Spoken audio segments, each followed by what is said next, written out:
If you lived in the Victorian era, passing away wasn't just something that happened quietly in a back room. It barged through the front door, sat in your best parlor chair, and made itself at home. The Victorians didn't just deal with it, they practically invited it in for tea and sandwiches. Their rituals were so elaborate that if you walked into a Victorian household after someone had passed, you might think you'd stumbled into a haunted house tour. Let's start with the mirrors. The moment someone passed away, every mirror in the house was draped in thick black cloth. Why? Because Victorians believed that mirrors were portals to the spirit world, and if you weren't careful, the recently departed might get sucked in, or worse, get stuck and haunt your dressing table forever. Imagine brushing your hair in the morning, only for Uncle Henry's face to wink back at you.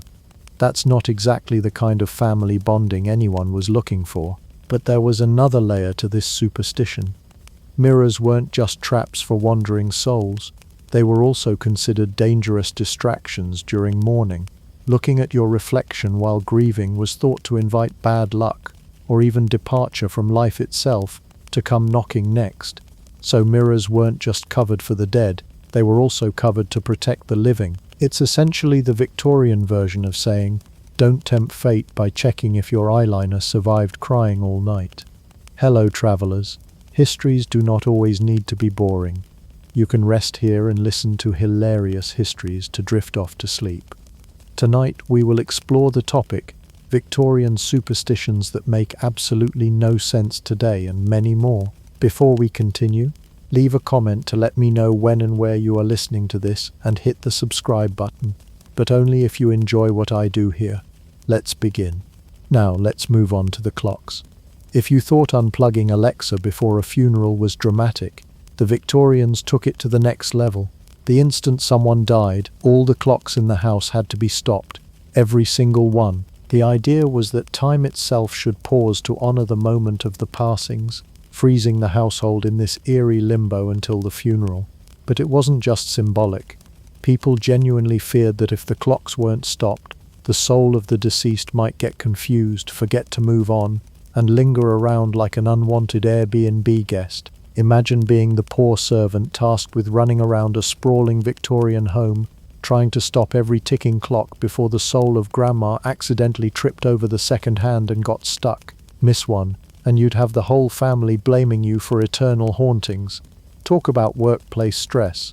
And then there were curtains. Heavy black drapes weren't just a fashion choice in Victorian homes. They became funeral decor at the drop of a hat. Curtains were drawn tight, not to keep out nosy neighbors, but to signal to the community that the household was in mourning. Forget social media updates.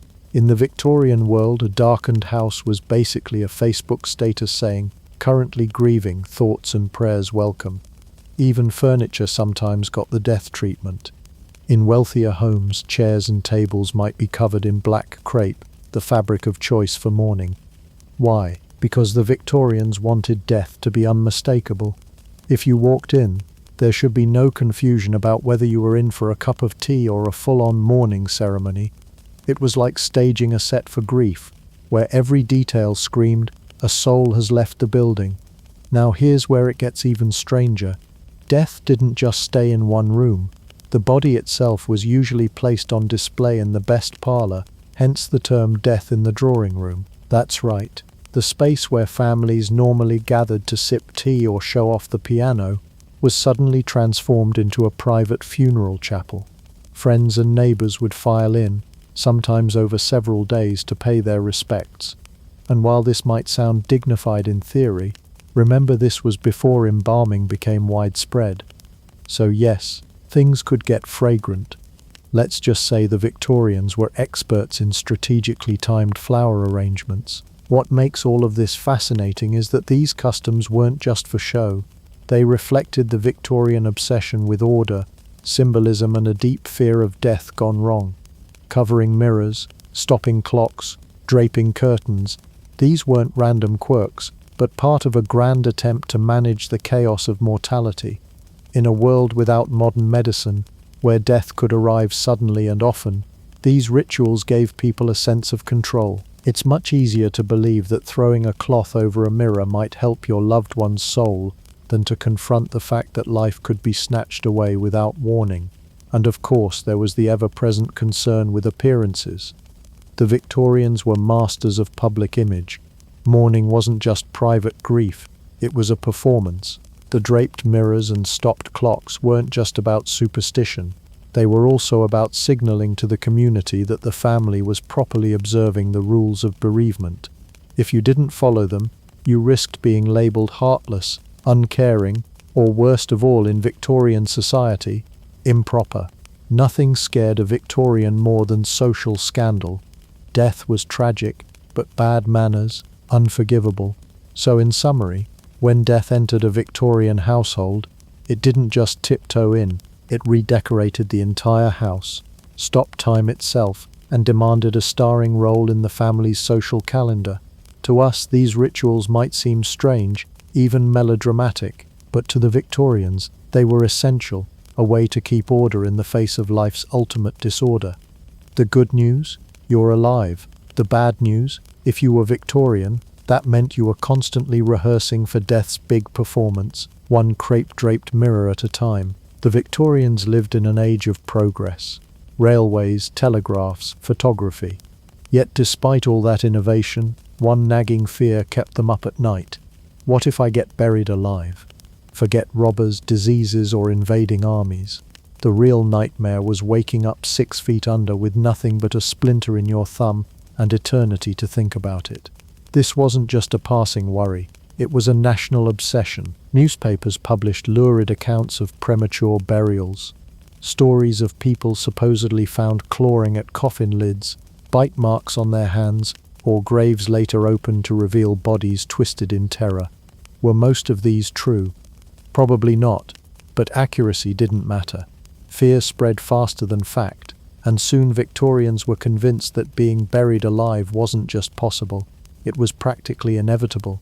The roots of this paranoia were medical. In an age before heart monitors, pulse oximeters, or any reliable way of confirming death, physicians sometimes declared people dead when they were merely unconscious, comatose, or suffering from certain illnesses like cholera. Add to that the fact that cholera victims were often buried quickly to prevent outbreaks, and you had the perfect recipe for oops, they weren't actually dead. Cue the invention of safety coffins. These weren't just wooden boxes, they were survival pods. The 19th century version of life insurance, only far creepier. Some came equipped with bells that extended above the ground via a tube.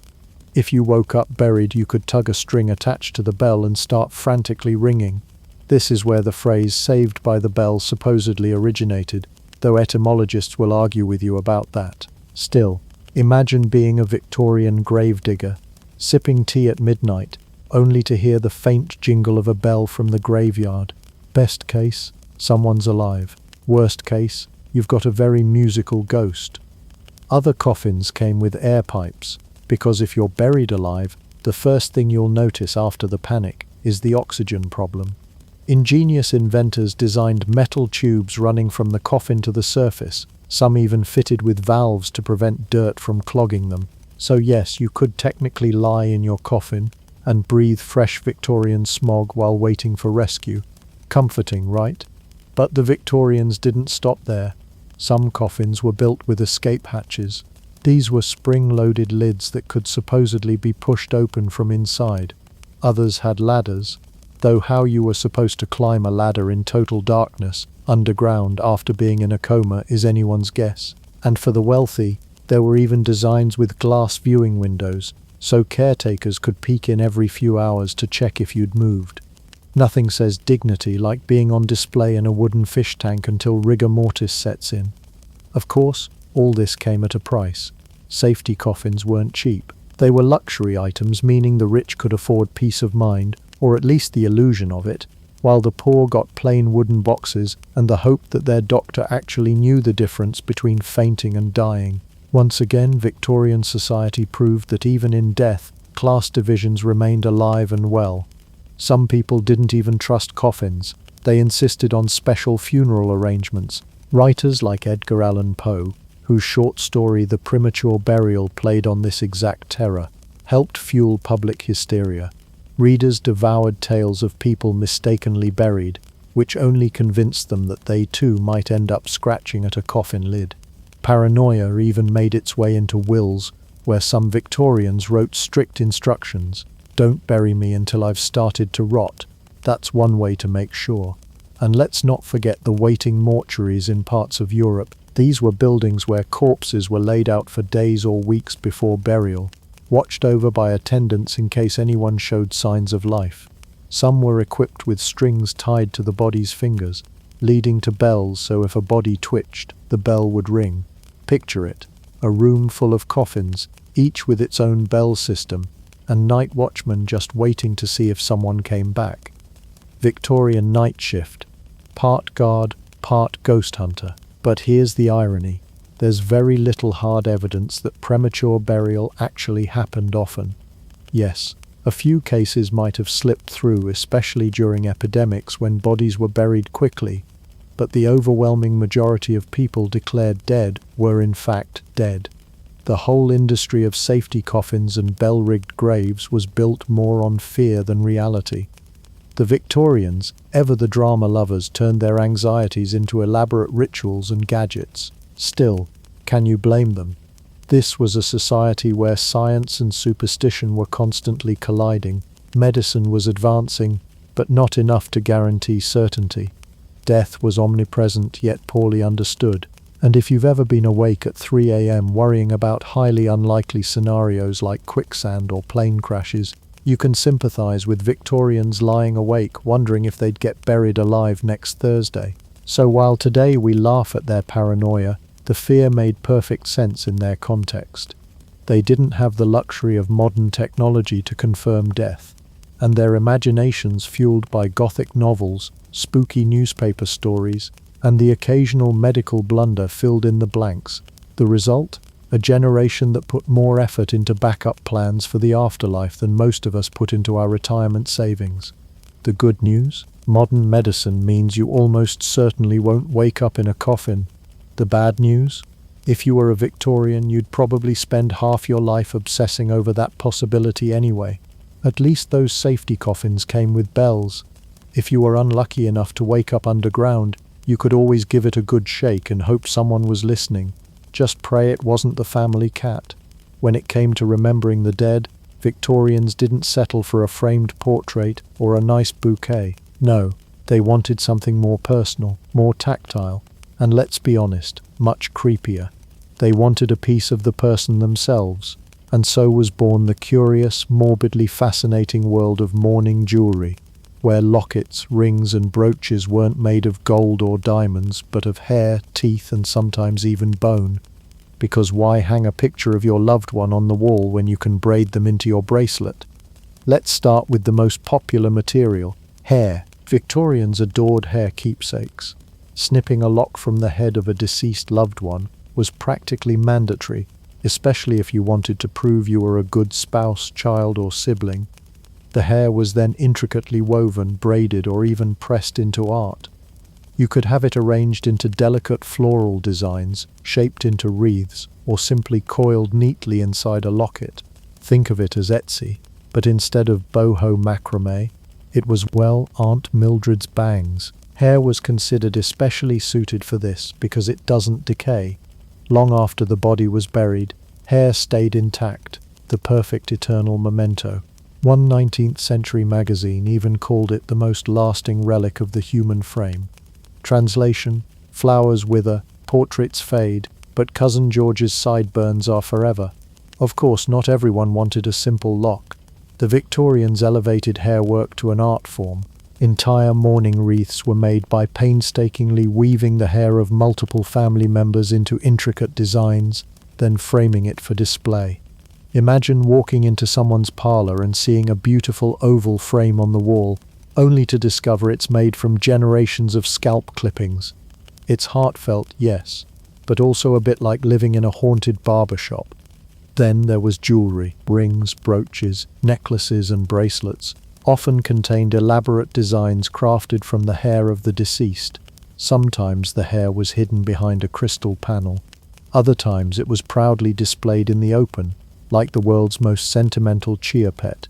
Wealthier families even commissioned jewelers who specialized in hair work, ensuring their loved ones' remains were turned into fashion statements worthy of the drawing room. But hair wasn't the only thing Victorians turned into accessories. Enter teeth jewelry.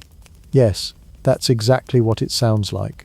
Some families would have the teeth of their deceased loved ones made into charms or rings. There's a record of one mother in the 19th century who had a ring crafted from her child's tooth, which is either touching or nightmare fuel depending on how much coffee you've had today. It didn't stop there. Miniature portraits of the deceased were sometimes painted using ground-up ashes mixed with pigment, so you weren't just looking at an image of your loved one, you were technically looking at them. Rings could be inscribed with the name and date of death, lockets might contain a photograph paired with hair, and some especially devoted mourners even wore tiny urn pendants filled with ashes.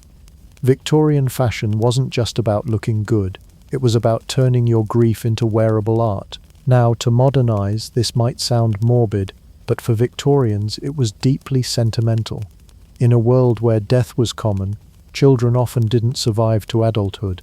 Epidemics swept through cities, and medicine was more guesswork than science. Families clung to the tangible. Having a piece of your loved one with you was a comfort. Wearing a locket of hair close to your heart wasn't creepy, it was tender, almost sacred. Think of it as the 19th century version of scrolling through old photos on your phone, except instead of digital pixels you had actual body parts. There was also a strong sense of social performance. Mourning had rules, and jewelry was part of it. Black jet jewelry, made from fossilized wood, was fashionable for widows, but adding a touch of real hair made it personal. Queen Victoria herself popularized this trend after the death of Prince Albert in 18. She wore mourning for the rest of her life. Decades of black dresses, brooches and lockets containing Albert's hair. When the most famous woman in the world made grief fashionable, the rest of society eagerly followed. Still, it wasn't all about the deceased. Some jewelry contained the hair of living loved ones too, exchanged as tokens of affection. Lovers might swap locks. Mothers might keep strands from their children. It wasn't unusual for friends to braid each other's hair into bracelets as sentimental keepsakes. Today, gifting someone your hair might get you blocked on social media, but in the Victorian era, it meant you cared. Of course, with demand came supply, and with supply came scams. Not every piece of hair jewelry actually contained the hair of your loved one. Jewelers sometimes used animal hair or whatever strands they had lying around. So yes, there's a chance that locket you treasured didn't actually contain grandma's hair. It might have been from a horse. But hey, at least the sentiment was real. When you step back and look at it, Victorian mourning trinkets highlight the strange balance between love and morbidity. They were beautiful, yes, but also unsettling. To the Victorians, though, they weren't grotesque curiosities. They were lifelines, tangible proofs that even though someone was gone, they weren't entirely lost. Death was everywhere in Victorian life, so why not weave it into your necklace? The good news, you've still got your loved ones with you. The bad news, if you were Victorian, you'd probably also have them braided into your bracelet, set in your brooch, or dangling from your earlobe. Because nothing says I'll never forget you quite like wearing Uncle George's curls to dinner. The Victorians loved their charms. No, not the kind that jingled on a bracelet from a jewelry shop, but charms that promised to keep death, disease, and general misfortune at arm's length. Living in the 19th century meant facing epidemics, industrial accidents, and medical cures that were sometimes worse than the disease itself. So naturally, people clutched at anything that even pretended to give them control. Enter lucky charms. Spoiler alert. Most of them were far from lucky. Let's start with the star of the show, the rabbit's foot. To Victorians, carrying around a severed rabbit paw was the height of good fortune. The idea wasn't new. It stretched back centuries, with folklore claiming that the left hind foot of a rabbit, caught in a cemetery at night, carried extra magical power. Victorians, never ones to ignore a good superstition, adopted the rabbit's foot with enthusiasm. Men carried them in waistcoat pockets, women pinned them to their skirts or handbags. Nothing said respectable Victorian citizen like shaking hands with someone who had a bit of bunny stuffed in their pocket. But here's the irony. Rabbits weren't rare. In fact, they were everywhere, multiplying at their usual rabbit pace. If luck really depended on them, everyone in Britain would have been winning lotteries and dodging cholera left and right. Instead, what you mostly got was a slightly smelly reminder that your good fortune was once hopping across a field. Then there was the horseshoe. Unlike the rabbit's foot, this one at least made a little sense. Horses were powerful, essential animals, and their shoes were tough and durable. Victorians believed that hanging a horseshoe above your doorway kept evil spirits out and invited prosperity in. But there was one problem: no one could agree on how to hang it. Some swore it had to face upward, like a cup, to hold all the luck. Others argued it should face downward, to pour the luck over anyone entering. This turned Victorian doorways into superstitious debates. Imagine being a guest, standing at the threshold, wondering whether you were walking into good fortune or an accidental curse. For personal luck, though, Victorians turned to coins. But not just any coins. They preferred those with holes drilled through them. These were often worn on strings around the neck or tucked into clothing as protection. The hole itself was thought to trap bad spirits, essentially imprisoning evil like a fly under a glass. It's unclear whether the spirits were supposed to be that easily fooled, but hey, at least you always had exact change. Children often received lucky pennies as gifts too. Some parents even drilled the holes themselves, fashioning homemade talismans to keep illness away. Of course, considering that pennies were also filthy carriers of germs in a pre-germ theory society, these charms probably brought more sickness than they prevented. Nothing says protective amulet like giving your kid cholera via a pocketful of dirty coins. Not all charms were pocket-sized. Victorians also believed in household talismans. Certain herbs, such as rowan or sage, were hung in doorways to ward off witches. A broom placed across the threshold was said to keep unwanted spirits from entering. And if you were particularly worried, you could even nail a dead animal like a mummified cat into your walls for protection. Yes, you heard that right. Archaeologists have found numerous Victorian homes with cats intentionally sealed inside the structure, because apparently the best way to prevent a haunting was to create one yourself. Travelers were especially prone to superstition, with trains and ships making long-distance journeys more common. Victorians clutched charms before setting out. Sailors often carried shark teeth or pieces of coral for protection at sea, while train passengers sometimes tucked four-leaf clovers or sprigs of lavender into their pockets. Because when you're hurling down a track at 40 miles per hour on an experimental steam engine, what you really need is a plant in your waistcoat. Even love and romance got the lucky charm treatment. Young women carried charms to predict marriage or attract suitors.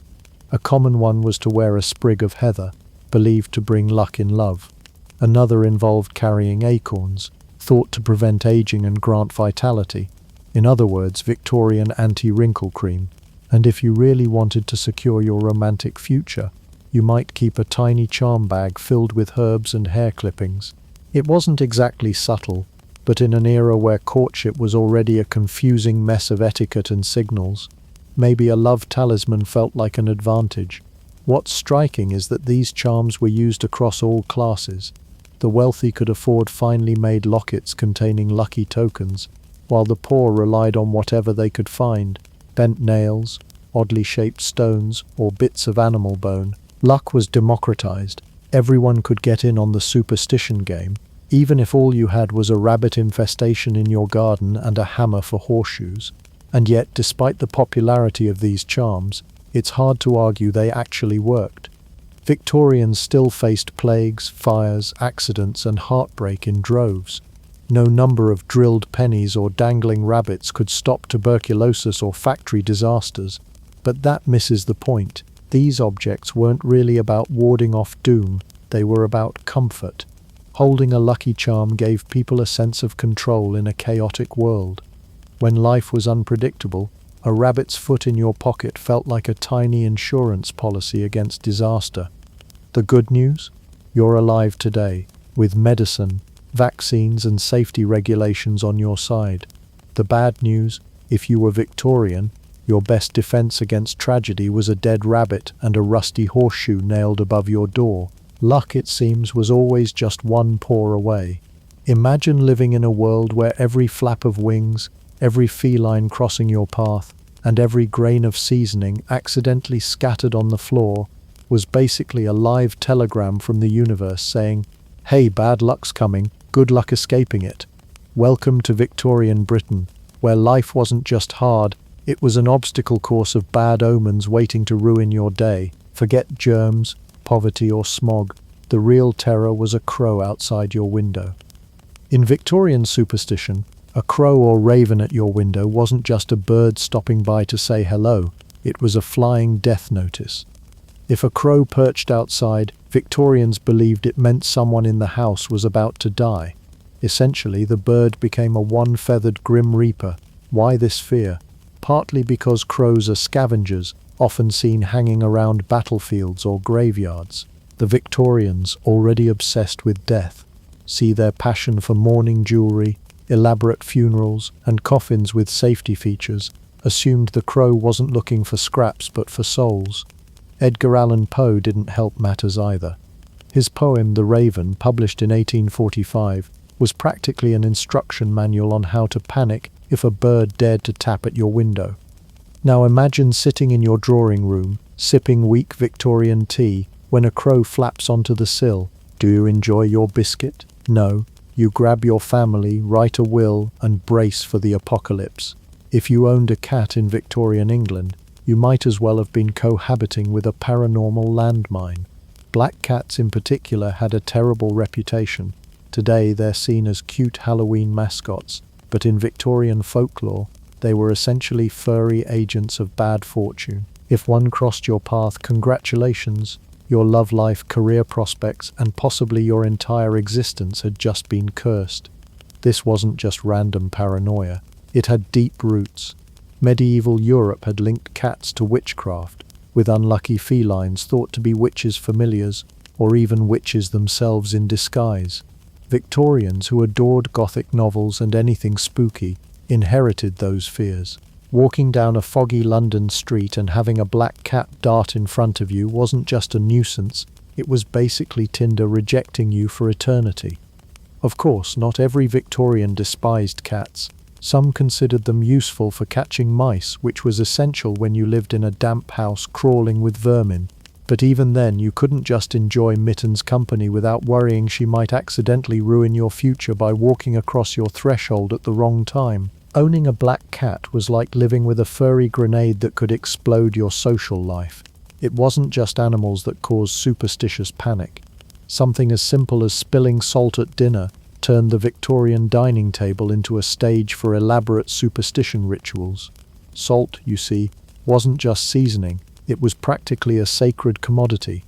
It preserved food, kept away evil spirits, and symbolized friendship and loyalty, which meant spilling it was like slapping fate across the face. The solution? Throw a pinch of the spilled salt over your left shoulder. Why the left? Because that's where the devil supposedly lurked, waiting to pounce. By chucking salt in his eyes, you'd blind him and avoid misfortune. Imagine trying to maintain your dignity at a high society dinner while flicking salt behind you like some kind of culinary ninja. That's Victorian superstition in action. Messy, slightly ridiculous, but very serious business. And of course there were consequences for getting it wrong. Forget to throw the salt. Congratulations, you just cursed yourself. Toss it over the right shoulder. Now you've blinded your guardian angel. Dinner was less about digestion and more about spiritual warfare. Put all these omens together, and you start to see how the Victorian world was basically one long, gloomy horror film, with zero special effects. A bird flaps its wings, someone's dying, a cat crosses your path, your romance is doomed. Drop some salt, you're cursed, unless you perform the correct hand gymnastics. Superstitions gave the Victorians a sense of control in a world where life expectancy was short, medicine was sketchy at best, and the Industrial Revolution kept introducing brand new ways to die horribly. Believing that bad luck came from a cat or crow was, in its own twisted way, easier than facing the truth. Life was random, brutal, and unfair. At least with a superstition you had a chance to do something. Flick salt, avoid cats, shoo birds to protect yourself. What's funniest is that many of these bad omens were, in reality, just practical annoyances. A crow at your window wasn't predicting death, it was probably hoping to steal your crumbs. A black cat crossing your path wasn't cursing you, it was chasing a mouse and spilling salt. Well, that's just clumsiness, not a contract with the devil. But to the Victorians, these little accidents weren't accidents at all. They were warnings, divine nudges, or cosmic penalties. Life was already unpredictable. Superstition gave it structure, even if that structure made about as much sense as blaming your neighbor's goat for ruining your crops. So next time you spill salt or see a cat in the street, be thankful you don't live in the 19th century. You can simply clean it up or pet the cat, instead of bracing for the universe to smite you. If you thought going to bed in the Victorian era meant tucking yourself under a mountain of itchy blankets, blowing out a candle and drifting off to dreamland, you'd be very wrong. Sleep, for the Victorians, wasn't just rest. It was a nightly battle against the forces of evil, invisible dangers, and of course bad feng shui. Before feng shui was even a thing in Britain, beds weren't placed randomly in a room, pillows weren't fluffed without purpose, and the idea of sweet dreams was less about relaxation and more about survival. To the Victorian imagination, sleep wasn't a break from life. It was stepping into a vulnerable limbo where your soul could wander, demons could creep in, and your very posture might decide your fate. First, let's deal with the bed placement obsession. To modern eyes, arranging your bed facing north might just seem like a quirky interior design choice. But to Victorians, this was life and death. The belief was that sleeping with your head pointed north aligned your body with the Earth's magnetic field, which supposedly stabilized the soul. Anything else, west, east, or heaven forbid, south, risked spiritual imbalance. South-facing sleepers were in real trouble because the direction was associated with death. It was thought only corpses should face south in their coffins, so if you rolled over to the wrong angle during the night, congratulations, you might have just cursed yourself.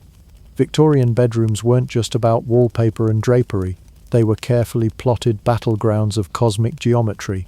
But positioning wasn't the only defense strategy. The Victorians armed themselves with sleep charms, bells, and even bizarre contraptions meant to keep nightmares at bay. Bells in particular carried a mystical power. For centuries, bells had been thought to drive away evil spirits. Their sharp metallic clang could supposedly scatter demons like pigeons in a park. The Victorians took this idea into the bedroom. Small bells might be hung above beds, stitched into nightcaps, or even placed on the bedside table. Imagine lying in bed, one ear on the pillow and the other waiting for the faint jingle of a ghost-fighting accessory. Some even believed that bells could help the soul return to the body if it wandered too far during dreams. Forget ring for service, these were ring for salvation. And then there were dream catchers of the Victorian variety, though not in the Native American sense. Charms like sprigs of rosemary or lavender, horseshoes nailed discreetly over the bed, or even tiny amulets were all employed to keep nightmares away. Nightmares weren't seen as just the byproduct of indigestion from too much suet pudding. They were considered actual attacks from supernatural forces. A bad dream could mean a demon had sat on your chest, a witch had cursed you, or worse, your soul had failed to return from its midnight wanderings. So naturally, Victorians did what Victorians did best, turned paranoia into decoration.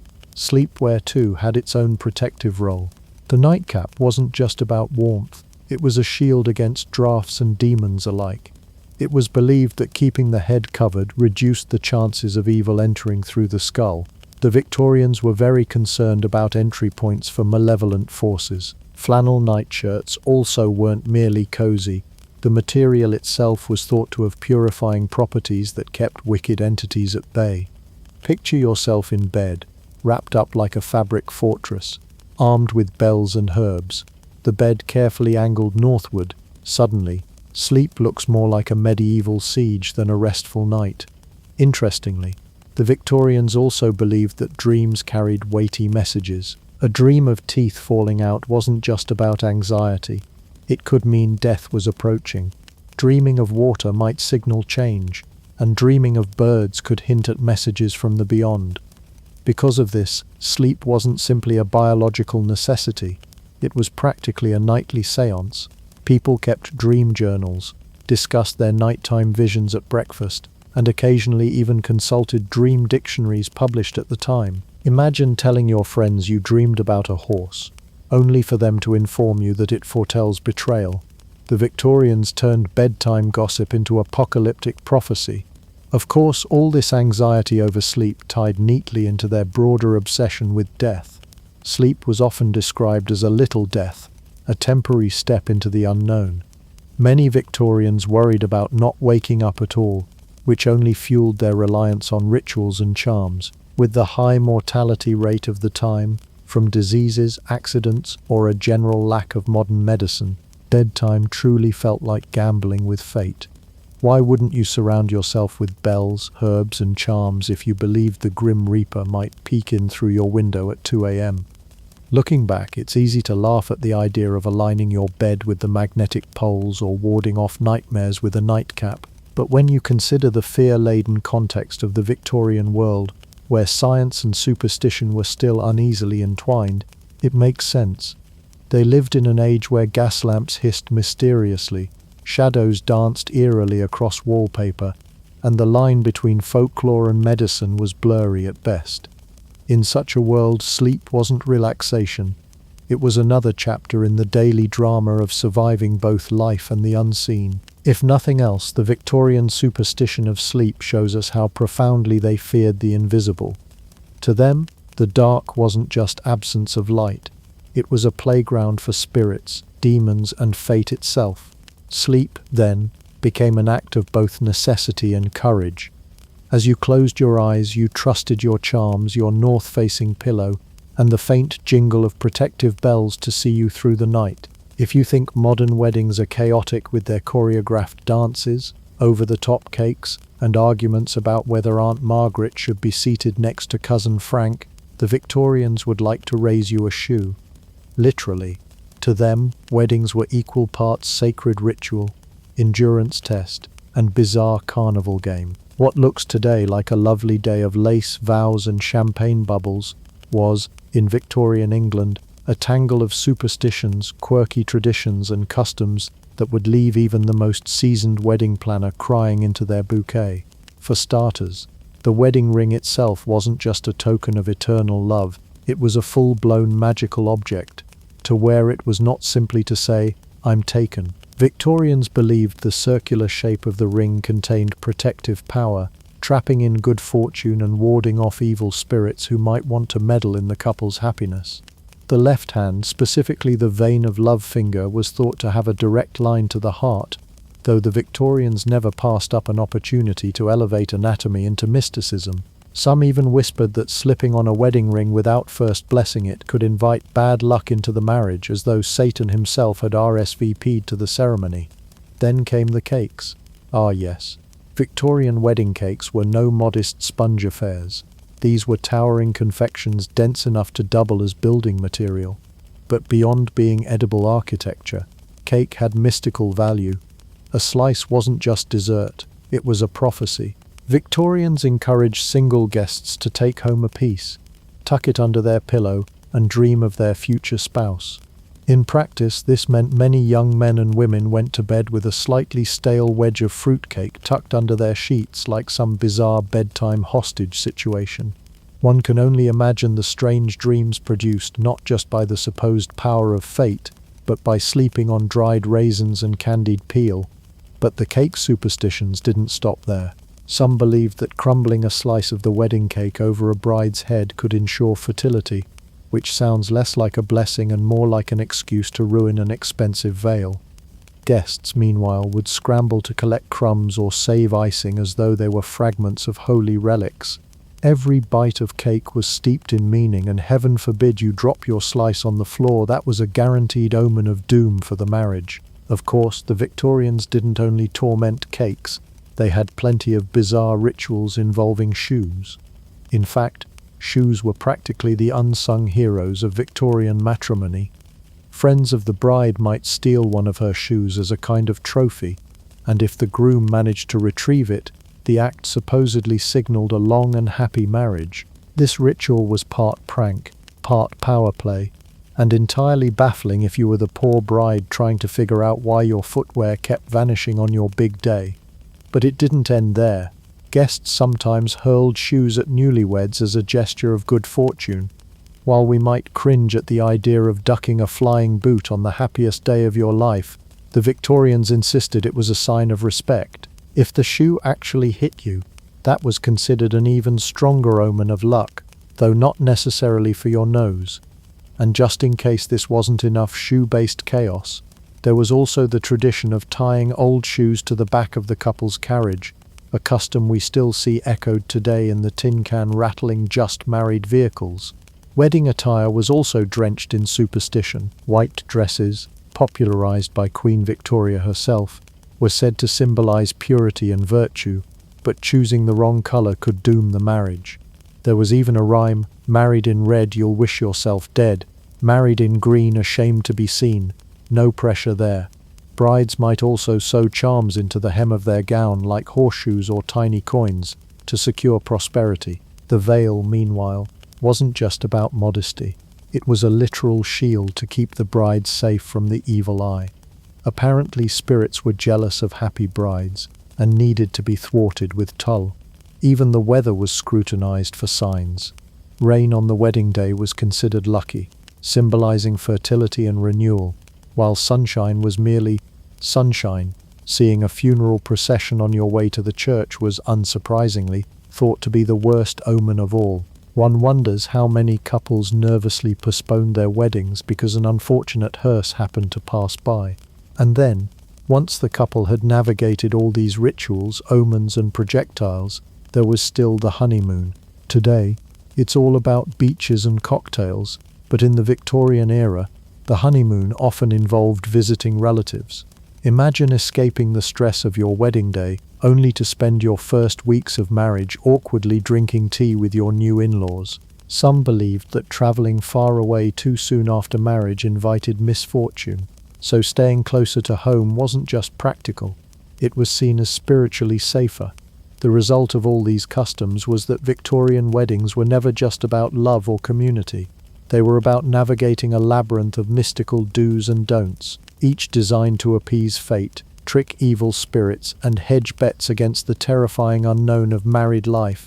Behind the lace, flowers, and celebratory atmosphere was a constant undercurrent of superstition, because if a crow at the window could spell doom, you can imagine how much anxiety surrounded something as monumental as tying the knot. What we see then is that the Victorian wedding was less about joining two people together in matrimony and more about staging an elaborate battle against cosmic forces. The cake wasn't just sweet, it was destiny. The shoes weren't just footwear, they were weapons of luck. And the vows weren't just promises, they were insurance against a universe believed to be watching very closely. If you were sick in the Victorian era, you had two options: pray that medical science knew what it was doing, spoiler, it didn't, or lean into the comforting chaos of superstition. And Victorians loved superstition. To them, illness wasn't just germs creeping around. Half the time it was demons, bad air, or your neighbor giving you the stink eye. So they invented cures that read less like sound medicine and more like excerpts from a wizard's recipe book. Take onions, for instance. Victorians firmly believed that onions could cure nearly anything from a cough to a plague. They tucked onions under pillows, rubbed them on their skin, and even dangled them in doorways like smelly, tear-inducing talismans. The idea was that onions could absorb sickness straight out of the body or the air.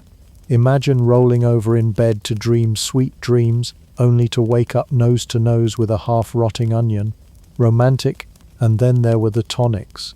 Ah yes, those glorious bottled promises of vitality. Many Victorians swore by concoctions that included ground-up beetles, snake oils, or mysterious herbs, a dash of alcohol, a pinch of morphine, and voila, you weren't necessarily cured, but you didn't care anymore. One famous Victorian cure-all was Godfrey's cordial, essentially opium syrup mixed with treacle. Parents even gave it to their children. Sure, the kids stopped crying, but that was because they were floating somewhere between nap time and the spirit world. Charms were another favorite. People stuffed little pouches with rosemary, thyme, or lavender and wore them close to the chest. Supposedly, these herbs scared off illness the way garlic wards off vampires. Of course, herbs weren't just worn, they were sometimes boiled into teas so foul-tasting that just drinking them probably convinced you were better, if only because you'd survived the ordeal. The Victorians also had a habit of leaning on metals and minerals as though they had magical properties. Silver was believed to kill bad humors, so some carried silver coins or wore silver jewelry as a protective measure. Iron, too, had a powerful reputation. It was said to repel evil spirits and disease. That's one reason iron beds were popular. It wasn't just style or durability, but a defense against whatever invisible demon was creeping into your dreams. In some cases, mothers even hung small iron keys around their children's necks to guard against illness. And then there was the grand superstition of the chimney sweep. Victorians thought that running into a chimney sweep could bring good health and luck, which is probably the only time in history that meeting a soot-covered stranger in the street was considered a positive experience. Some went so far as to hire chimney sweeps, not just to clean the flues, but to bless the home with their supposedly curative presence. Forget doctors. The guy covered in coal dust was your ticket to wellness. Even the placement of objects in the home played a role. Mirrors, for example, were believed to have protective powers. If you were ill, some believed turning a mirror toward your bed could reflect the sickness away. Others thought mirrors should be covered during illness, so the soul wouldn't wander off into the glass and get lost. Either way, the poor sick person never had a peaceful moment. Either their reflection was being weaponized against germs, or the furniture was swaddled like it was also in mourning. Animals were dragged into the mix too. Some Victorians placed live frogs in their mouths, yes, really, to cure whooping cough. The frog was supposed to draw out the disease. No word on how many frogs filed complaints with their local amphibian rights groups. Cats also played their part, but not as pets cuddling you back to health. Instead, a cat curled up on a sick person's chest was thought to absorb illness. Whether or not the patient improved, at least the cat got a nap out of the deal. Of course, not all these cures were charmingly quirky. Some veered into the downright hazardous. Mercury-based ointments were sold as miracle cures for everything from syphilis to skin conditions. The only problem? Mercury poisoning is a little worse than the rash you started with. Yet many Victorians trusted it, because if something burned, blistered, or made you faint, it had to be working. At its heart, Victorian medicine was less about proven cures and more about hope. When faced with tuberculosis, cholera, or a fever that wouldn't break, people grabbed at anything: herbs, metals, animals, or onion bouquets. And while some of these remedies had trace elements of truth, lavender does calm the nerves, silver really does have antimicrobial properties. Most of it was about comfort in a world where death lurked around every corner. The Victorians may not have had penicillin or vaccines, but they had an endless supply of creativity and superstition, and in an era where survival was never guaranteed, a spellbook of bizarre cures probably felt as legitimate as a doctor's prescription pad. The Victorians had a problem. They couldn't stop dying. Cholera outbreaks, smallpox, scarlet fever, and a life expectancy that would make modern insurance companies faint meant death was an everyday companion. But instead of quietly accepting that, Victorians did what Victorians always did. They commercialized it. Enter the era of ghost hunters, séances, and spirit photography. A world where grief collided headfirst with entrepreneurial trickery, and mourning became less about quiet reflection and more about inviting the neighbors over to watch Aunt Mildred allegedly knock on the dining table from beyond the grave. Séance became the Netflix binge-watching parties of the 19th century. People gathered in dark, candlelit parlors, joining hands while a medium in dramatic clothing chanted mysterious phrases. Tables rattled, tambourines floated, courtesy of some well-placed wires, and mysterious knocks came from the walls. It wasn't unusual for guests to scream or faint on cue, and skeptics found themselves awkwardly shushed. After all, Nothing ruins a good ghost story like someone pointing out the hidden trapdoor. But for Victorians, séances weren't just spooky entertainment. They were emotional lifelines. With so much death around, the chance to speak with a lost child, spouse or friend was powerful enough to suspend disbelief, or at least keep you politely pretending that the floating trumpet wasn't attached to a medium's foot. Spirit photography was another booming industry. Thanks to long exposure times and double exposure tricks, photographers could capture ghosts hovering over the grieving family. Sometimes it was a hazy figure, other times a fully recognizable relative who looked suspiciously like an assistant in a bedsheet. Still, customers clung to these photos with trembling hands, convinced their loved ones were still watching over them, literally over their shoulders in most portraits. Even respected figures weren't immune. Mary Todd Lincoln, mourning the death of her son Willie, famously posed for a spirit photograph that appeared to show Abraham Lincoln's ghost hovering behind her. Whether it brought her comfort or just made her sleep with the lights on, it proved the Victorians' desperation for some kind of afterlife reassurance. Mediums, meanwhile, became celebrities in their own right. The Fox sisters, Margaret and Kate, launched the craze in 1848 by claiming to communicate with spirits through mysterious rapping sounds. They performed across America and Britain, drawing enormous crowds until years later they admitted the ghostly knocks were nothing more than toe-cracking tricks. By then, of course, the spiritualist train had already left the station and was charging full speed toward mass popularity. Professional mediums traveled from town to town, pulling off elaborate illusions with hidden assistants, trapdoors, and even clever ventriloquism. People suspected fraud, of course. But just like stage magic today, the fun was in suspending disbelief long enough to enjoy the spectacle. The Victorians didn't just dabble privately. They built entire societies around ghost hunting. Spiritualist organizations popped up across Britain and America, offering lectures, demonstrations, and memberships for those who wanted to keep up with the latest paranormal trends.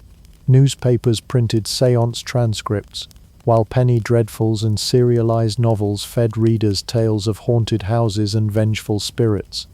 If you weren't into ghost hunting, you were frankly missing out on the cultural moment.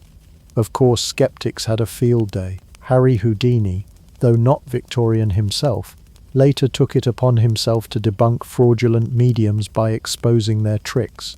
Even in the 19th century, scientific minds were suspicious. Investigators noted that séances almost always required dim lighting, that spirits refused to appear when closely watched, and that the floating tables seemed oddly heavier when no one was touching them. But for the average Victorian, skepticism was less appealing than hope. Believing in spirits, however far-fetched, softened the harsh reality of endless mourning and constant reminders of mortality. This booming spiritualist industry wasn't confined to drawing rooms and darkened parlors either. Ghost tourism became a thing. Allegedly haunted houses were rented out for parties, with thrill-seekers daring each other to spend the night. Newspapers sensationalized ghost sightings, while street performers offered mini-séances for a coin. Some households even invested in spirit boards, early versions of the Ouija board, which promised answers from the dead with nothing more than a few sliding letters and a gullible crowd. The most fascinating part? The Victorians didn't see this ghost obsession as a contradiction to their religious beliefs. Many thought of spiritualism as a scientific way of proving the existence of the afterlife. If anything, it seemed to offer evidence that death wasn't an end, but simply a new chapter with optional table rapping. To them, séances weren't just entertainment. They were reassurance that life carried on, even if your body had inconveniently checked out. So whether it was a séance in a neighbor's parlor, a ghost photo proudly displayed on the mantel, or a traveling medium making coins disappear along with common sense, ghost hunting was more than just a fad. It was a reflection of the Victorian psyche, a society terrified of death but determined to turn even their greatest fear into an industry, with candlelight, a few trick tables, and the faint hope that maybe, just maybe, Grandpa was really still around watching from the shadows. By the time you've made it this far, you might think the Victorians had run out of things to be afraid of. After all, they'd already cursed their sleep, built coffins with air vents, accessorized with hair, and summoned ghosts over tea. Surely daily life was at least free from suspicion? Wrong. Everyday existence was basically an obstacle course of invisible curses, unlucky objects, and ominous numbers. Imagine living in a world where even your choice of furniture placement or umbrella etiquette determined your eternal fate. Welcome to Victorian paranoia, where normal was just another word for jinx waiting to happen. Take numbers, for instance. Modern folks might side-eye the number 13, but Victorians turned it into a full-blown phobia. Superstitions around unlucky numbers were so strong that dinner hosts would actually hire a professional 13th guest if only 12 people showed up. Yes, there were literal human beings employed as seat fillers whose job was to eat roast beef and prevent Satan from sneaking in via an empty chair. Meanwhile, house numbers skipped over 13, hotels avoided it altogether, and any accident that happened on the 13th day of the month was instantly proof of the curse. If your train derailed on the 13th, it wasn't bad engineering, it was numerology. Numbers weren't the only source of invisible terror. Take the seemingly innocent act of placing shoes on a table. To Victorians, this wasn't just sloppy manners, it was basically an open invitation to death. Shoes on a table were thought to summon tragedy, illness, or funerals, perhaps because shoes symbolized journeys, and a pair on the dining table suggested a one-way trip to the grave.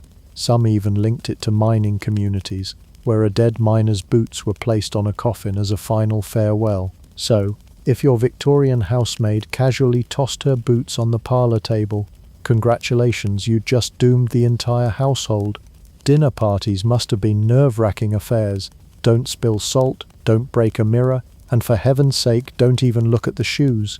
And then we have umbrellas indoors, the ultimate household hazard, at least in the Victorian imagination. Opening an umbrella inside was believed to curse not just the individual but the entire family. The superstition may have come from the umbrella's association with protection from storms and the heavens. Opening one indoors wasted its protective power and mocked divine forces. Others claimed it was simply dangerous. Old umbrellas had sharp spokes and spring mechanisms that could poke out an eye in a crowded parlor. But the Victorians, never ones to stop at simple practicality, layered on doom and gloom. An umbrella popped open near a fireplace might lead to a house fire, or worse, to a death in the family. Picture it. One clumsy relative unfurls his umbrella too early, and suddenly the household is bracing for funerals. Even tableware and furniture weren't safe from suspicion. Knives crossed accidentally on the dining table were thought to foretell arguments, unless immediately separated. Dropping a fork could mean unexpected visitors, while dropping a spoon might predict a child. If you were clumsy enough to drop a knife, the superstition escalated. It could mean a man was coming, or in darker tales, death itself. It's amazing the Victorians ever got through a meal without nervously glancing over their shoulders. Dinner wasn't just dinner, it was a prophetic reading session conducted with cutlery. Mirrors carried their own brand of paranoia. Not only were they thought to trap souls, hence why they were often covered after a death in the household, but breaking one sentence due to 7 years of bad luck. 7 years. That's longer than some Victorian marriages lasted. Some households even avoided large mirrors altogether, worrying they could act as portals for spirits. Add this to the daily minefield of unlucky shoes, sinister umbrellas, and threatening silverware, and you've got yourself a society that lived in a permanent state of metaphysical risk assessment. One of the strangest beliefs was that spilling pepper could cause a fight, and if you sneezed during a conversation, it meant what you'd just said was true. That might sound harmless enough, until you realize Victorians treated sneezing as a mini omen machine. Sneezing on Monday, danger ahead. Sneezing on Tuesday, a kiss to come. Sneezing on Wednesday, better hope you weren't planning to travel, because misfortune awaited. A bless you wasn't just polite, it was practically an exorcism. Of course, Victorians didn't see themselves as paranoid. To them, these superstitions offered a kind of safety net, little rituals to control the uncontrollable. Life in the 19th century was unpredictable, with diseases that doctors couldn't cure, industrial accidents waiting around every corner, and a high chance of dropping dead from something as simple as a cold. If tossing salt over your shoulder or banning umbrellas from the hallway could prevent tragedy, why not? Superstition gave them rules to live by, however strange those rules might seem to us. And so, in their quest to make sense of a chaotic world, the Victorians lived in a universe where unlucky numbers demanded dinner guests, shoes could spell doom, umbrellas cursed families, and forks predicted visitors. It wasn't just funerals, séances, or bizarre cures that governed their fears. It was the everyday items sitting right in their homes. To walk through a Victorian household was to tiptoe through a labyrinth of invisible dangers, each object loaded with symbolic peril. Which brings us to the end of our dive into Victorian superstition. From graveyards to ghost photography, from rabbit feet to umbrella curses, the Victorians created a world where nothing was too ordinary to hold mystical meaning. Life was less about logic and more about constant negotiation with fate, a tug-of-war between ritual, paranoia, and a desperate desire for control. If nothing else, they proved one thing: even a teacup, a table, or a misplaced shoe could carry the weight of destiny. Picture this. You've been summoned to your local medieval courthouse. You expect to see the usual: some poor farmer accused of stealing grain, a drunk peasant caught fighting outside the tavern. But instead, sitting in the dock is a very guilty-looking pig. Not guilty in the "I robbed a bank" way, guilty in the "I just rolled in something unspeakable and I'd do it again" way. Except this time the pig isn't accused of bad manners or garden raids. No, it's accused of murder. And believe it or not, this wasn't a one-off joke gone too far. In medieval Europe, pigs actually stood trial for homicide. Yes, pigs. The same creatures that now end up as bacon sandwiches were once hauled into courtrooms and treated with the same seriousness as a human criminal.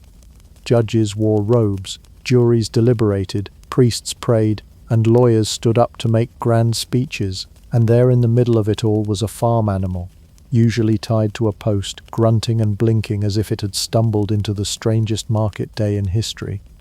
Now you might be wondering, why on earth would anyone think this made sense? Surely medieval people weren't so bored that they decided to add prosecuting livestock to their entertainment calendar. But in truth, there was a very deep, if bizarre, logic behind it.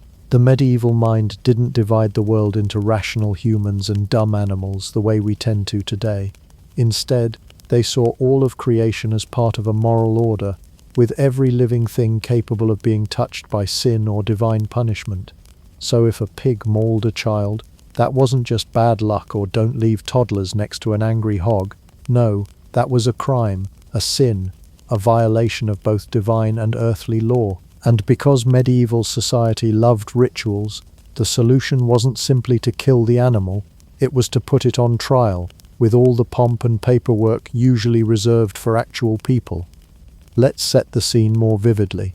The courtroom would be packed, partly because justice was a public performance in those days, and partly because, well, who wouldn't want to watch a pig stand trial?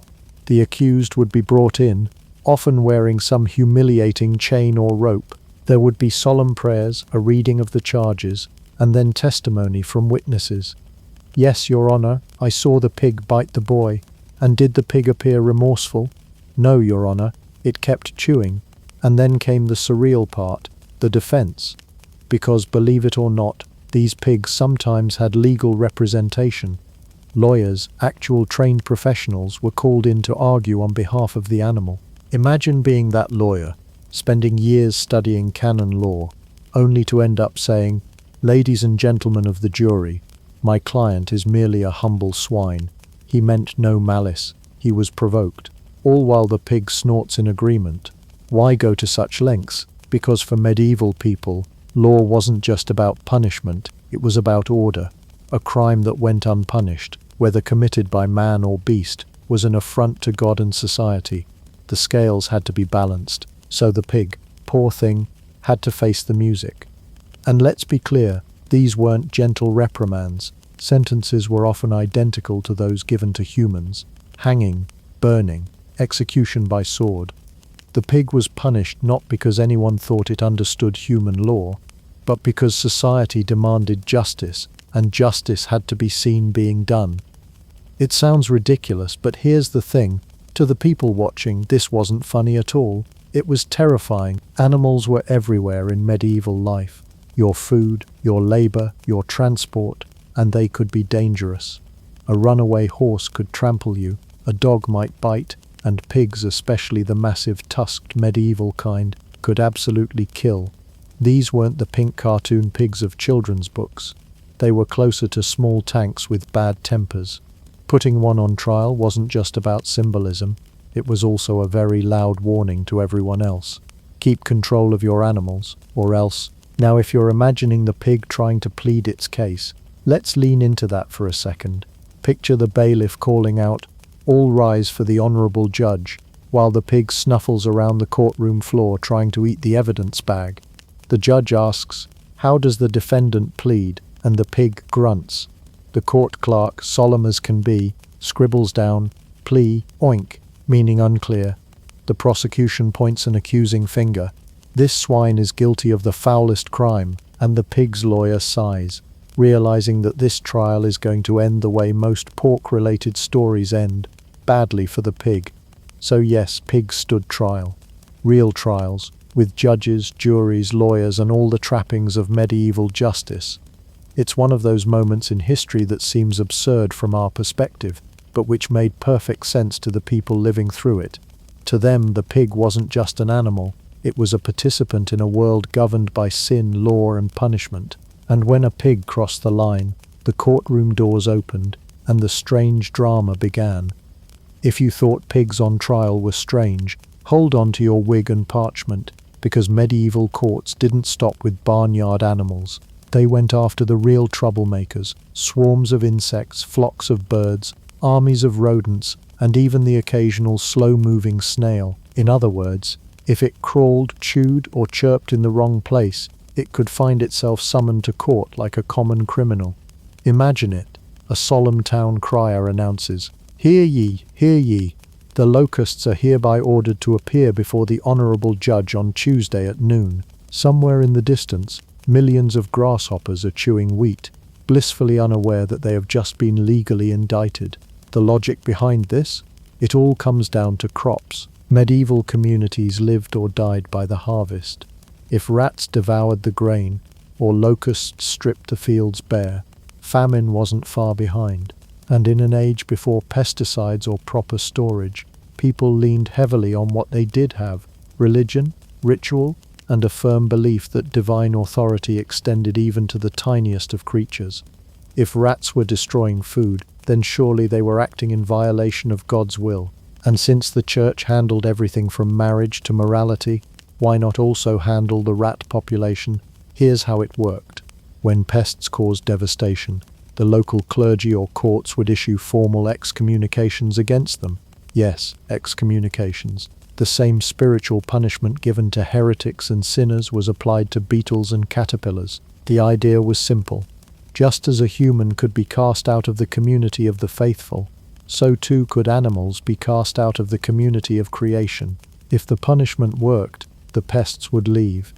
If it didn't, well, at least everyone felt they had done something. But it didn't stop there. Sometimes the legal system actually went through the full ritual of summoning the animals. For example, there are records of court clerks literally reading sermons to rats. Picture a group of dignified men standing in an empty field, reciting holy warnings to rodents who were, predictably, too busy chewing through seed bags to attend. Witnesses were called to testify that the summons had indeed been issued, and that the rats had been informed of their trial. Of course, the rats never appeared in court, but rather than shrug and give up, the judges would note their absence. And this is my favorite part. Consider the possibility that they had valid excuses. One famous case from 16th century France involved an infestation of rats that were ordered to court. When the rodents failed to appear, their defense attorney, yes, they had one, argued that the rats had not been able to safely travel through the countryside without being attacked by cats, and the judge actually considered this argument. Somewhere in a dusty record book is a line acknowledging that the rat's failure to appear was technically understandable. And it wasn't just rats. Locusts, those medieval crop-devouring helicopters with wings, were frequent offenders. Courts would sometimes issue direct warnings: leave these fields by St. Michael's feast day, or else what, exactly?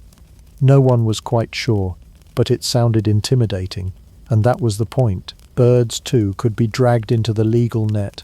Flocks that stripped vineyards might be denounced in church services, told in no uncertain terms that if they didn't move on, the wrath of God would descend upon them. Spoiler: the birds usually stayed because grapes are delicious. And then, of course, there were snails. Yes, even these slow-moving salad thieves made the naughty list. Court documents survive where snails were formally warned and even excommunicated for damaging crops. Picture a medieval bailiff crouching down with a scroll saying, "Hear this, snail. You are ordered to vacate these premises within 3 days." The snail naturally takes 3 days just to cross one cabbage leaf, making compliance impossible from the start. If you think this all sounds symbolic, you'd be right, but not entirely. Medieval people genuinely believed that sacred words had power. If the church could curse a heretic and damn their soul, why couldn't it also curse the bugs chewing on turnips? The process wasn't meant to amuse, it was deadly serious. Starvation was always looming, and if people thought a lawsuit against locusts might help, then the paperwork got filled out. But here's the thing: these trials also reveal something oddly practical. The act of summoning animals, of excommunicating them, gave communities a sense of control in an uncontrollable world. If your entire food supply could vanish because of beetles, at least you could say, "We took them to court." That might not fill your belly, but it filled the gap between fear and action. And let's not forget the pure theatre of it all. Medieval trials weren't just about justice, they were about showing authority in action.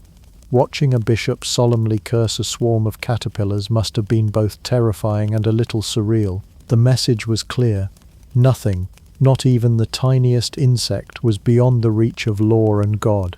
So yes, rats had sermons preached at them, locusts were threatened with eviction notices, snails were politely asked to leave the lettuce alone. It sounds comical now, but at the time this was a serious attempt at problem solving, wrapped in layers of ritual, faith and legal drama.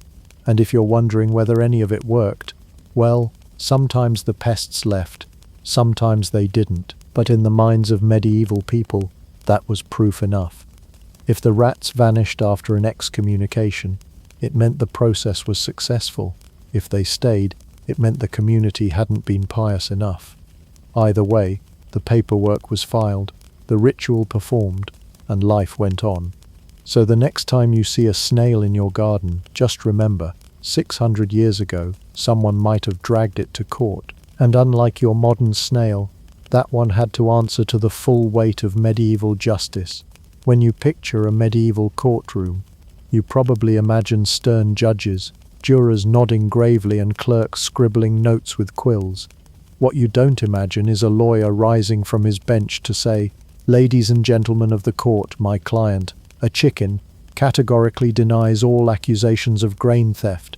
Yet, bizarrely, this scene wasn't far from reality. In many medieval animal trials, the beasts in question weren't left to snort, squeak, or cluck for themselves. They had representation. Trained legal advocates, dressed in their professional robes and hats, stood before the court and argued passionately on behalf of their non-human clients. Yes, medieval animals had lawyers, and not just for show.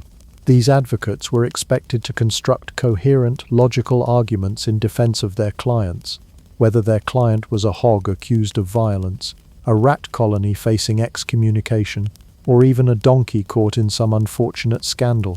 Let's pause for a moment to appreciate the sheer strangeness of this. Somewhere in Europe in the 15th century, a highly educated man who had spent years studying canon law and Roman legal principles was standing in a courtroom making the case for why a pig should not be hanged. If irony were a medieval profession, this would be it. But here's the wild part. These lawyers often made surprisingly rational arguments. They weren't just saying the pig is cute, please let it live. No, they drew on technicalities, loopholes, and even questions of fairness. For instance, one advocate defending a group of rats argued that the rodents had every intention of attending their trial, but that the journey was too perilous. Why? Because cats. Yes, the lawyer solemnly explained to the court that his clients, the rats, couldn't risk traveling through cat-infested areas to show up in person. And the judge actually considered this as a legitimate defense. It was a courtroom moment that could have come straight out of a Monty Python sketch, except it was real. Another common line of defense was provocation. If a pig injured a person, the advocate might argue that the pig had been mistreated first. In other words, the animal was merely reacting in self-defense. This was clever because it flipped the responsibility back onto humans, suggesting that the victim or the owner bore some fault. While medieval courts were deeply symbolic, they were also pragmatic, and such arguments could sway outcomes. And then there were cases where the lawyer had to stretch logic to near breaking point. Imagine defending a chicken accused of looking suspiciously at grain it had not yet stolen. Your Honor, the lawyer might argue, my client merely admired the grain from afar. Admiration is not theft. To punish my client for contemplating poultry lunch is to punish thought itself. Somewhere in the courtroom, a scribe nodded seriously and wrote this down as if it were a groundbreaking precedent. Now, you might be asking yourself, did these lawyers actually believe in the innocence of their clients? Probably not, but belief wasn't the point. The point was procedure. Medieval justice was obsessed with formality. The ritual had to be complete, every step followed. If a pig or a goat was on trial, then naturally it required the same legal protections as a human defendant. To deny the animal representation would undermine the legitimacy of the court itself. So ironically, the presence of these lawyers was less about fairness to the pig and more about fairness to the legal system. That said, some lawyers seemed to take their jobs with theatrical seriousness. Their defenses weren't always jokes or token gestures. They sometimes crafted long, elaborate speeches invoking philosophy, theology, and natural law. One surviving record shows an advocate arguing that it was unjust to excommunicate a species of beetle, since beetles were part of God's creation and therefore entitled to exist. In other words, Your Honor, God made beetles, who are we to banish them? It's almost poetic in a bug-loving sort of way.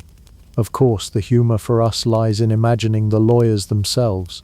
Picture a medieval advocate sitting in his study by candlelight, quill in hand, preparing arguments on behalf of a cow. He practices his delivery in the mirror. If it pleases the court, my client's only crime is being delicious. That is hardly grounds for execution. He sighs, rubs his temples, and wonders why he didn't go into medicine instead. And don't forget the fees. These lawyers weren't working pro bono. Someone had to pay for their services, usually the town council, local officials, or even the church, which means taxpayers were in effect footing the bill for courtroom speeches defending chickens, rats, and pigs. Imagine grumbling about your taxes only to find out they funded legal representation for a goat who wandered into the wrong vegetable patch. But here's where it gets really interesting. Sometimes these defenses actually worked.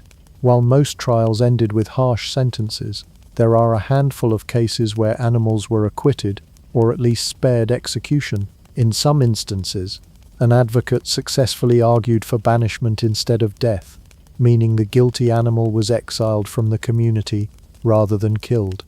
Picture a donkey being escorted to the town limits and told never to return. That's a win, legally speaking. Ultimately, the role of animal lawyers highlights just how ritualistic and layered medieval justice could be. On the surface it seems absurd, learned men defending creatures who couldn't even comprehend what was happening, but underneath it shows how deeply people of the time valued legal procedure. They believed the universe was ordered, that law reflected divine justice, and that every step from summons to defense to verdict had to be carried out with precision. The lawyer was there not to save the animal, but to uphold the system. Still, it's impossible not to smile at the mental image. A solemn advocate, adjusting his fancy medieval hat, rising to say, "My client, the goose, categorically denies chasing the bishop through the vineyard." Somewhere in the gallery, Peasants stifled laughter, but the court kept its serious face. After all, justice had to be done, even if the defendant was currently preening its feathers in the dock. So you've had your trial. You've sat through the judge's stern glares, the jury's whispers, and your lawyer's valiant attempt to argue that cats made it unsafe for you to appear in court. Unfortunately, you are still a pig accused of murder, or a donkey accused of kicking the wrong nobleman. What happens next? In medieval Europe, the answer was simple. You faced the same punishments as humans. No shortcuts. No, it's just an animal. Let's let it go. If you were found guilty, you paid the price, and that price could be terrifyingly elaborate. Animals were hanged, burned, buried alive, and occasionally even tortured before execution. Exile was another option, though not in the tropical island vacation sense. Instead, exile meant being led out of town and cast away, never to return.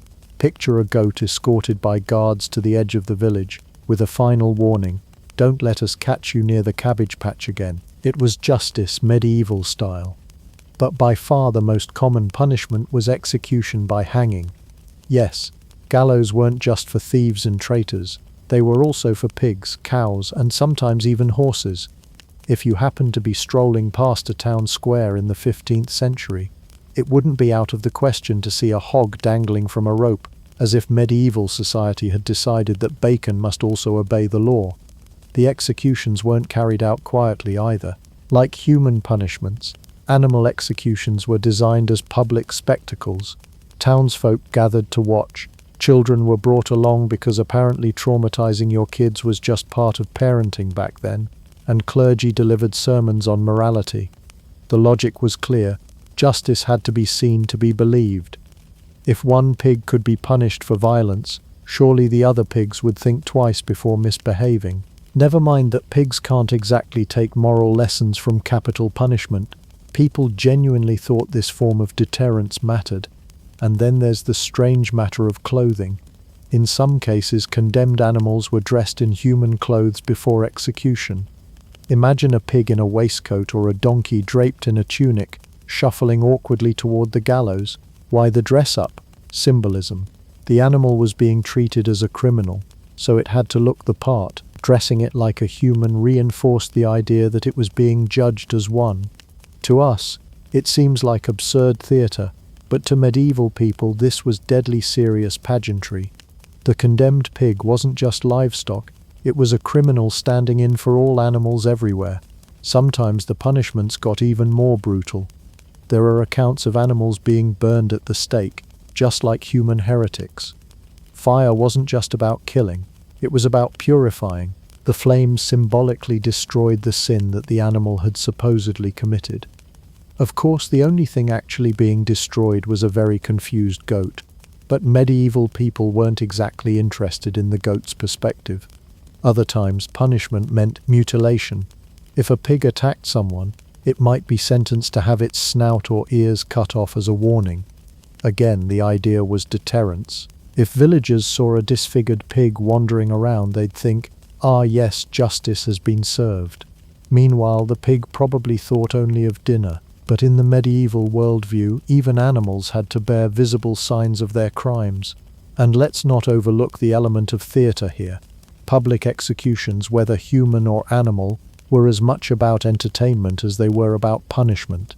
People gathered, they gossiped, they cheered or jeered. An animal trial followed by an execution was essentially a grim community event, equal parts courtroom drama and macabre spectacle. It filled the same cultural niche as reality television does today, except with significantly fewer commercial breaks and significantly more screaming pigs. Now here's where the humor and tragedy really collide. Medieval people honestly believed other animals were paying attention. If you hanged a pig for killing a child, the logic went that nearby pigs would witness the execution and think, "Oh no, we mustn't attack humans lest we face the same fate." As if pigs were sitting in their pens whispering moral lessons to each other. Spoiler, pigs are clever, but not that clever. The only thing they probably noticed was the sudden availability of unattended slop. This belief in animal deterrence reveals just how seriously these punishments were taken. To medieval people, Animals weren't just brutes. They were part of the moral fabric of the world. If that fabric was torn, it had to be mended, visibly and dramatically, no matter how bizarre the spectacle looked to us. And yet, there's something fascinating here. These punishments weren't random cruelty. They were rituals, performed with consistency and ceremony. The gallows, the sermons, the clothes, the crowd, all of it was designed to reinforce the idea that justice, divine and earthly, was being upheld. The fact that the condemned happened to have hooves or feathers didn't matter. Justice had to look the same no matter the species. So yes, animals were hanged, they were burned, they were exiled, they were dressed up in absurd little outfits and paraded before the public as if they were hardened criminals, and medieval people stood watching, convinced that they were witnessing something profoundly important, the maintenance of moral order in a chaotic world. Today, of course, it all sounds ridiculous. We imagine the pig in a tunic, the donkey at the stake, the goose solemnly led to the gallows, and we laugh. But in the Middle Ages, no one was laughing. They believed the very stability of society depended on these rituals. And if that meant dressing a pig like a peasant and stringing it up for all to see, then so be it.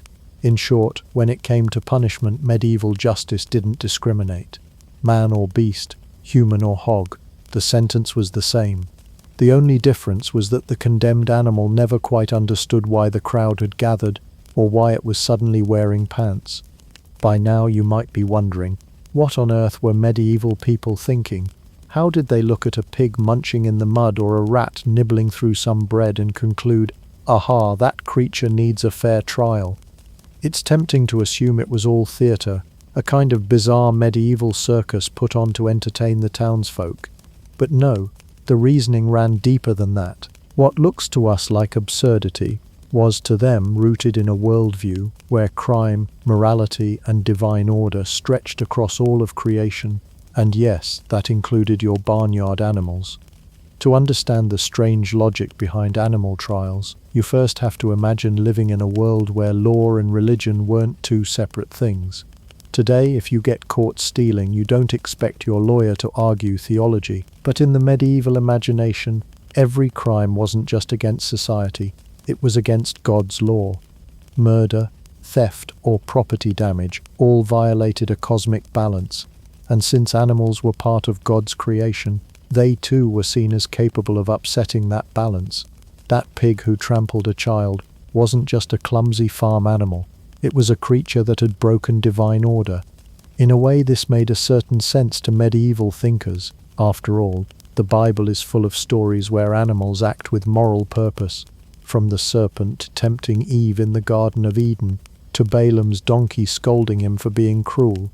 If animals could be messengers of God or agents of the devil, why couldn't they also be moral actors capable of guilt? You might laugh at the thought of a goat weighing the pros and cons of sinning, but in the medieval courtroom, this wasn't far from the logic. And excommunication, oh yes, that wasn't just symbolic fluff. When a court excommunicated, say, a swarm of locusts, they weren't simply wagging a finger in the direction of the crops. This was a serious ritual meant to cut those creatures off from God's blessings. The hope was that the pests would wither away or retreat, deprived of divine support. For a medieval villager whose survival depended on harvests, this was no joke. It was literally a fight for life and bread. To us, the image of a bishop sternly lecturing grasshoppers might provoke giggles, but for those who witnessed it, the stakes could not have been higher. One of the strangest parts of this logic is how consistent it was. These weren't random outbursts of superstition. There were written legal precedents. Canon law, the law of the church, and civil law both contained references to the treatment of animals as legal subjects. If a dog mauled someone, the correct legal path was not to shrug and bury the body, it was to investigate, hold trial, and decide punishment. And if that sounds absurd, remember that medieval legal scholars adored precedents. They loved their casebooks and would cite earlier rulings like gospel. Imagine a judge in 14th century France citing In the Matter of Pig versus Bakery, 1272, as if it were the cornerstone of jurisprudence. This obsession with precedent explains why trials weren't just private affairs. If you executed a pig for trampling a child, that wasn't simply about punishment, it was about setting an example for both humans and animals. Deterrence was part of the reasoning. The punishment of one beast was supposed to warn others, as if donkeys were keeping score of judicial decisions while munching hay. The medieval mind saw law as performative. It didn't just punish, it made visible the workings of divine justice. Let's not forget the devil's role in all this. Medieval theology often portrayed animals, especially pests, as potential tools of Satan. Locusts devastating crops, clearly not just hungry bugs, but an army under infernal command. A rabid dog biting villagers, not a medical issue but a spiritual one. A creature possibly possessed. In this way, animal trials doubled as spiritual warfare.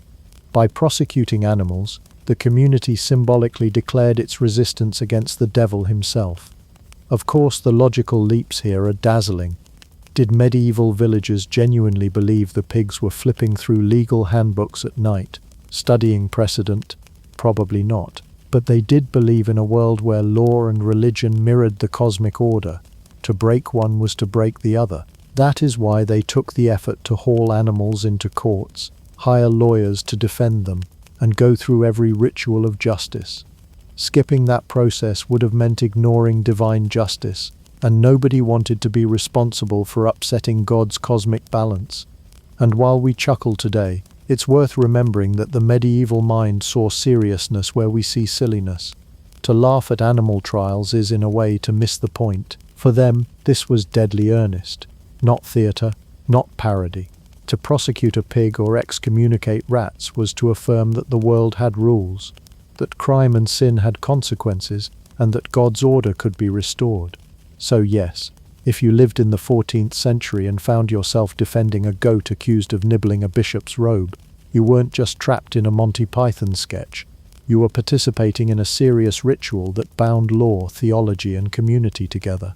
And maybe, just maybe, that goat was nervously thinking should have stuck to grass. For centuries, the medieval courtroom welcomed a curious roster of defendants: pigs in chains, rats with absentee notices, and snails that somehow received legal summonses. But like all bizarre traditions, whether powdered wigs, the mullet, or bloodletting with leeches, animal trials eventually shuffled off the stage of history. By the 17th and 18th centuries, the practice was already looking ridiculous, even by the standards of a world that thought powdered wigs made you look dignified. The story of how animal trials disappeared is not sudden, like someone slamming a courtroom door shut on a goat. Rather, it is a slow unraveling, the kind of gradual change that sneaks up until one day everyone looks around and asks, "Wait, did we really hang a rooster last year?" The great intellectual project of the 17th and 18th centuries, the Enlightenment, did many things. It gave us philosophy, modern science, and an endless number of oil paintings of men pointing thoughtfully at books. It also indirectly nudged animal trials toward extinction. Rationalism was the fashion of the age. Thinkers like Descartes and Locke emphasized reason, evidence, and the natural order of laws. Suddenly, the idea that rats could be compelled by excommunication, or that pigs could understand capital punishment, seemed less like divine justice and more like the legal equivalent of talking to your bread. Courts began to be staffed by men who read legal codes, not sermons about mice, and so what had once been a ritual of religious order began to look embarrassingly superstitious. It was harder and harder to justify dragging a goat before a magistrate when people were busy dissecting Newton's Principia. After all, if the laws of physics could be described mathematically, maybe the law didn't need to apply to sheep. Another major factor was the professionalization of law itself. In medieval Europe, law and religion were fused like two cheeses melted together in a dubious casserole. A crime was not just against the community, but against God. By the 18th century, however, legal systems had begun to develop secular authority, with judges and lawyers who, in theory, applied human reason rather than divine thunderbolts. This shift created an awkward question. How exactly do you put a cow on trial if the law is supposed to be about human intent and accountability? What jury of peers could a goat have? Other goats? The legal system was maturing, and animals no longer fit into its sleek, rational design. In short, once law became less about cosmic order and more about contracts, taxes, and political disputes, the donkey as defendant was out of a job. But make no mistake, these trials didn't vanish overnight. In some rural regions, records show animal prosecutions stretching well into the 18th century. Old habits die hard, especially in communities that relied heavily on religion and ritual to explain the misfortunes of life. When your wheat field had been devoured by locusts, calling in an exterminator wasn't an option. Instead, the priest might still be summoned to issue a solemn curse, or even a formal excommunication. It wasn't quite a trial anymore, but the echoes of the old practice lingered like a stubborn superstition. Yet increasingly, these rituals became fodder for humor and mockery. Enlightenment-era pamphlets occasionally satirized animal trials, holding them up as proof of medieval folly. Much like we look back at Victorian contraptions for curing baldness, intellectuals of the 18th century pointed to animal trials as examples of how far society had progressed. By the time the French Revolution came around, the idea of a pig in the dock was seen as hopelessly antiquated. Revolutionary fervor had more pressing concerns, like overthrowing monarchies, drafting constitutions, and inventing new ways of decapitating people. If there was any appetite for public spectacle, it was more likely to involve politics than poultry. This didn't mean animals were suddenly safe from human judgment. Far from it. Instead of being put on trial, they were more likely to be slaughtered, studied, or, thanks to the rise of science, classified into neat categories. Where once a rat could face the wrath of a courtroom sermon, it now found itself the subject of biology experiments. Not a huge improvement, admittedly, but at least the charges of theft of barley had been dropped. Even though animal trials faded from the law books, their legacy still lingers in the collective imagination. Records of these bizarre proceedings are preserved in archives, and historians return to them like kids poking a weird bug with a stick, equal parts horrified and fascinated. Folklore, too, kept them alive, with tales passed down about towns that once prosecuted cats or punished pigs for murder. Today, these trials live on mostly as memes in the weird laws of history category. They appear in trivia books, history podcasts, and the occasional museum exhibit that makes visitors chuckle nervously while wondering what our own age will look like to future generations. Spoiler, it will probably be our lawsuits about spilled hot coffee or copyright battles over cartoon mice. So, by the 18th century, the practice of hauling a donkey into the dock was obsolete. Rational law had moved on. Enlightenment had won the day, and the absurd pageantry of animal justice was relegated to history's oddities cabinet. But here's the kicker. In losing the right to a fair trial, animals also lost the weird dignity of being considered moral actors. Pigs would never again stand trial for murder, but neither would they be granted their day in court before becoming someone's breakfast. Justice may have been blind, but it was not vegetarian. The irony is almost too delicious. The very same pigs who once received legal representation in European courts eventually wound up with a new fate: crispy strips of bacon on a tavern plate.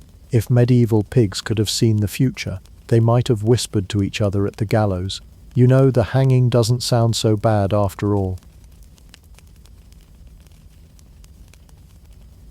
Imagine being cold, wet and hungry in a cave somewhere in the Stone Age.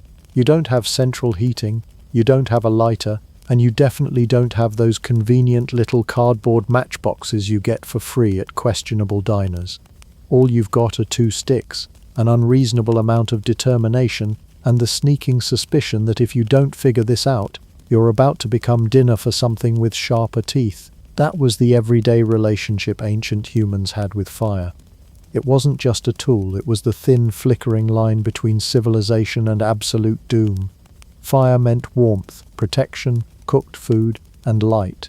No fire meant shivering in the dark while hyenas debated who got the first bite. Early humans discovered that fire could be made by friction. The bad news? It was basically a full-body workout that could take anywhere from 10 minutes to an eternity. Rubbing two sticks together wasn't glamorous. It was sweaty, frustrating, and probably ended with a lot of swearing in whatever passed for language back then. Then came flint and steel, a technological leap forward. Strike them together and you get sparks. The ancient equivalent of turning on a gas stove. Sounds easy, right? Except it only works if you've got dry tinder, the right angle, and a lot of patience. One bad breeze or a bit of damp moss, and you're back to rubbing sticks like an amateur. It wasn't just cavemen struggling with this. Even medieval peasants, those hard-working souls with mud on their boots and despair in their diets, faced the daily challenge of fire-making. In an age without matches, a morning without last night's embers could turn breakfast into a cold disappointment. Flint and steel were common, but they weren't foolproof. Imagine trying to start a fire before your morning ale, with numb fingers in January. No wonder people got creative. When you couldn't light your own fire, you did the next logical thing, steal it. In many communities, if your hearth went cold, you'd march to your neighbor's house with a smoldering stick or a clay pot to borrow theirs. Fire was too valuable to be stingy about, though you can bet it created some tension. Oh, look who let their fire go out again. Didn't you say last week you'd invest in better kindling? This practice became so normal that whole myths were built around the idea of stealing fire. Think of Prometheus swiping flames from the gods to give to humanity, a story that captures how precious and how precarious fire truly was. Without it, civilization didn't just stall, it froze. In some societies, lighting a fire was considered so important and so difficult that people specialized in it. In ancient Rome, the Vestal virgins tended the sacred flame of Vesta, goddess of the hearth. Letting that flame go out wasn't just embarrassing, it was considered a religious catastrophe. Meanwhile, in medieval towns, there were often individuals who earned a living as fire carriers. If your hearth went out, instead of fumbling with flint, you might hire someone to bring you a glowing coal from the communal oven or bakehouse. Imagine having to call the medieval equivalent of a pizza delivery guy, except instead of food he brings you one hot ember wrapped in ash. These professions underline how bizarrely difficult keeping fire alive was. It's like if today we had to hire specialists just to make sure our Wi-Fi stayed connected. The irony, of course, is that while fire was vital, it was also one spark away from disaster. Cities built of wood, straw roofs and tightly packed streets were tinderboxes waiting for tragedy. London, for example, burned down more times than anyone cares to count before the Great Fire of 1666 finally earned its place in history textbooks. Households lived in a constant balancing act. Too little fire and you froze, too much fire and you became an entry in the town chronicles. This dual nature of fire gave it a sacred, almost mystical aura. People prayed to it, feared it, and treated it with more caution than their in-laws. Given all this hassle, it's no wonder humans dreamed of a quicker way. For thousands of years, the holy grail of domestic life was instant fire. Something reliable, portable, and simple. Something you didn't have to beg from a neighbor, coax with damp twigs, or keep alive overnight like a fussy pet. Of course, that dream wouldn't be realized until centuries later, when inventors began experimenting with chemical compounds that ignited with a strike. But long before phosphorus and sulfur ever met, people were fantasizing about it. You can almost imagine some weary medieval farmer muttering, "If only I could just snap my fingers and get a flame." And that desire, the yearning to tame fire into something convenient, safe and personal, is what set the stage for the invention of matches. Until then, humanity's relationship with fire remained exactly what it had always been: awkward, unreliable, and often a little bit singed. If Chapter 1 was about humanity's awkward courtship with fire, awkward in the sense of rubbing two sticks together until your arms fall off, then Chapter 2 is the moment someone finally shows up with flowers, specifically flowers dipped in sulfur and set on fire. Welcome to 6th century China, where clever minds decided that perhaps there was an easier way to start a flame than endlessly showering sparks onto dry grass and praying the weather wasn't humid. Their invention was known as huchu, literally fire sticks, and while they were far from the sleek matchbooks we know today, they represented the first flicker of what would eventually become the modern match. The recipe was deceptively simple. Take slender splinters of pine wood, dip the tips in sulfur, and let them dry. On paper, that doesn't sound like much, but sulfur was chosen for a reason. It ignited easily when touched by an open flame. This meant that if you already had a fire source handy, say a candle, lantern, or even smoldering coals, you could light one of these sulfur sticks and transport the flame with far more ease than juggling a burning branch. It was portable fire, albeit fire that still needed another fire to get going. Imagine inventing a lighter that only works if you already have another lighter nearby. That's essentially what these early matches were. They weren't so much about creating fire instantly, but about carrying it neatly, without having to walk around like a human torch with a burning log in hand. These sticks weren't everyday household items, but they had their audience. Soldiers on campaign, for example, found them immensely useful. On a cold night while marching through hostile territory, a soldier could avoid the long, noisy ritual of striking flint or coaxing sparks out of damp tinder. Instead, he could whip out one of these sulfur sticks and light his cooking fire in a fraction of the time. Travelers, too, appreciated the convenience. Picture the scene. You've been trudging along the Silk Road, the desert winds are fierce, and the last thing you want is to spend half an hour hunched over trying to ignite a campfire while wolves watch you like you're the dinner special. With a sulfur stick, you had a fighting chance of lighting up quickly, assuming you had access to at least a tiny flame to start with. If these fire sticks sound like the kind of invention that should have spread across the globe like wildfire, pun intended, the reality was a bit smokier. They came with some glaring flaws. The smell. Sulfur has many talents, but being pleasant isn't one of them. Burning sulfur produces a stench somewhere between rotten eggs and a demonic chemical factory. You might succeed in lighting your campfire, but you'd also succeed in clearing out everyone within sniffing distance. Dependent technology. Unlike later matches, these sulfur-tipped sticks weren't self-sufficient. They still required an open flame to ignite, meaning they weren't truly a solution to the eternal problem of starting fire. They were more like an improved torch relay system. Fragility. Pine splinters are, unsurprisingly, not the sturdiest material. They snapped easily, broke in travel, and could be ruined by humidity. Soldiers loved them when they worked, but they also cursed them when rain turned their sulfur sticks into soggy souvenirs. Despite their limitations, these early Chinese matches proved something important. People were actively searching for ways to make fire more portable, reliable, and above all, convenient. The dream of instant fire wasn't some abstract thought experiment, it was a tangible goal. The invention of sulfur-tipped sticks showed that humanity was willing to experiment with chemical aids, not just brute force methods. They didn't completely solve the problem, but they illuminated, sometimes literally, the path forward. For the first time, fire wasn't just something you painstakingly created, it was something you could carry with you, tucked into your travel pouch, waiting for the right moment. Interestingly, these sticks also carried symbolic weight. Fire in ancient China was deeply tied to survival, ritual, and military strength. A tool that allowed fire to be transported quickly resonated with themes of control and power. It wasn't just about saving a few minutes in the rain, it was about harnessing one of nature's most volatile forces in a more manageable form. Yet, for all their ingenuity, these sulfur-tipped pioneers remained a niche tool rather than a global revolution. They didn't become a household staple, and eventually they were overshadowed by later, far more dramatic breakthroughs. Still, they planted the seed of possibility in the collective imagination.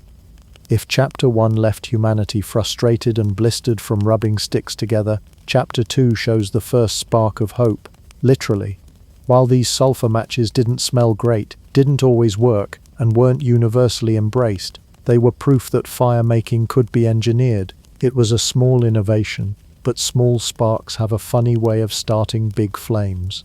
And while these Chinese fire sticks never made it into the pockets of medieval peasants in Europe or the satchels of merchants in Africa, they marked the beginning of a long, fumbling journey toward that magical future invention, the match that works on demand. without anyone needing to carry burning embers like a lunatic. For now, though, humanity still had a long road ahead, and more than a few accidental explosions waiting in its future. By the time Europe stumbled into the 1600s, humanity had long grown weary of playing caveman with sticks and stones. Sure, fire could be coaxed out of flint and tinder, but the dream of an instant flame on demand was still tantalizingly out of reach. Then, in 1669, a German alchemist named Hennig Brand decided to boil down about 50 buckets of urine. Yes, you read that right. In pursuit of the philosopher's stone, that mythical material supposed to turn base metals into gold. He didn't find gold, but he did stumble upon something just as bizarre: phosphorus. And with that discovery, the stage was set for fire-making to become an entirely new kind of dangerous parlor trick. Phosphorus was unlike anything the world had ever seen. It glowed in the dark with an eerie green light, smoked on contact with air, and had the delightful tendency to burst into flame if it got too warm. In other words, it was the sort of substance only a 17th century alchemist, or perhaps a pyromaniac, could love. Scientists and tinkerers quickly realized that if you could somehow tame this temperamental element, you might finally hold in your hands the secret to portable fire. The problem? Taming phosphorus was like trying to train a cat to do your taxes. Theoretically possible, but guaranteed to end in chaos. One of the earliest matches inspired by phosphorus was so absurdly impractical that it could almost pass as a comedy routine. You had a wooden splinter tipped with phosphorus, but to get it to light, you had to dip it into a bottle of concentrated sulfuric acid. Yes, that meant your convenient fire starter required carrying around a vial of liquid that could burn through your clothes, your skin, and your entire sense of self-preservation. Imagine striking a romantic candlelit dinner by fumbling with a stick in one hand and a bottle of acid in the other. Nothing says mood killer quite like screaming as your tablecloth disintegrates. But this didn't stop the experimental spirit of the time. Across Europe, scientists, chemists, and curious hobbyists began fiddling with different concoctions of combustible materials. Matches dipped in mixtures of phosphorus and oxidizers were one option, though they often ignited too violently, more like tiny hand grenades than reliable tools. Others tried friction-based designs, sticks that, when rubbed a certain way, might suddenly erupt in fire. These early friction matches were marvels of ingenuity, but also wildly unpredictable. One moment you'd get a spark, the next you'd get an explosion in your face. Children were warned not to play with them, not because they were toys, but because using one practically guaranteed you'd lose an eyebrow. For all their flaws, these early experiments became a kind of fashionable curiosity among the wealthy. The aristocracy of the 17th and 18th centuries loved showing off strange new inventions, and a stick that could spontaneously ignite, albeit dangerously, was the perfect after-dinner spectacle. A guest might be treated to a demonstration in which the host, in all his powdered wig glory, lit a candle by plunging a match into a bottle of acid. Applause would follow, though it's safe to say the servants tasked with cleaning up the acid spills were less impressed. Despite their novelty, these devices never reached the wider public. Cost was one barrier. Phosphorus was difficult to obtain and process, meaning each little stick was far more expensive than flint and steel, which people already owned. Then there was the safety factor. Carrying a bottle of acid in your pocket made you a walking disaster waiting to happen. And let's not forget the smell. Phosphorus reeked, emitting an odor somewhere between rotten fish and a laboratory accident. If you thought sulfur-tipped sticks in China smelled bad, phosphorus made them seem positively fragrant by comparison. Still, these experiments were important stepping stones. They showed that instant fire was within reach, even if it meant temporarily flirting with death to achieve it. More importantly, they proved that the problem wasn't just scientific but practical. Humanity didn't just want fire, we wanted safe, reliable, idiot-proof fire, something a farmer, a sailor, or even a child could use without turning the kitchen into a scene from Dante's Inferno. The challenge was no longer inventing a way to ignite a flame, but inventing a way to do so without blowing up the user in the process. In hindsight, These centuries of trial and error feel like a collective rehearsal for the real breakthrough that was still to come. The image of powdered gentlemen lighting cigars with phosphorus sticks, while servants cowered in the corner holding acid vials, is both absurd and oddly heroic. They risked their safety, their fashion accessories, and their dignity, all in pursuit of what we now take utterly for granted, the humble match. The irony, of course, is that for nearly 200 years, these dangerous fire sticks remained more curiosity than convenience. The dream of striking fire with a simple flick still had a long way to go, and it would take the industrial age to finally deliver the match into every household.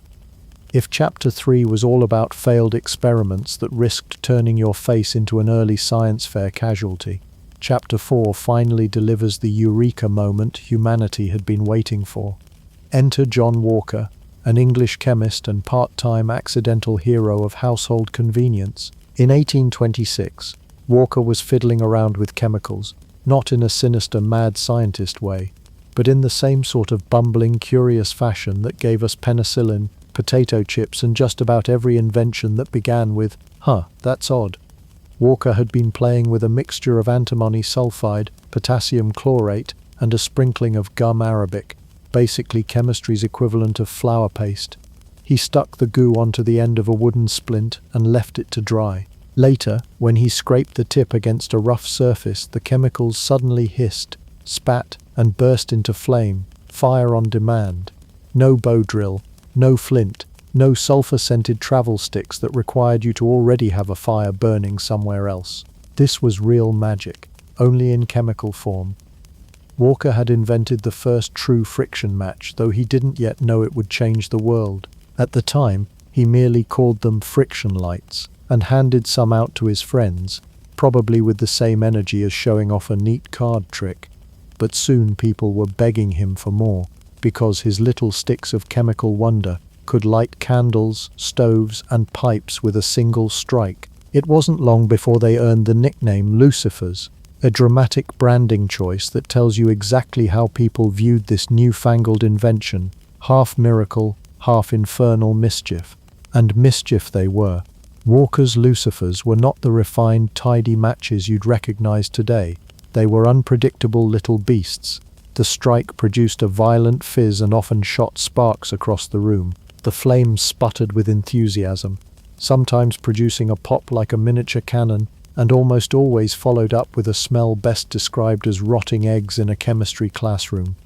Your average Lucifer lit your pipe, yes, but it also announced itself with such chemical drama that your neighbors probably thought you were trying to summon something unholy.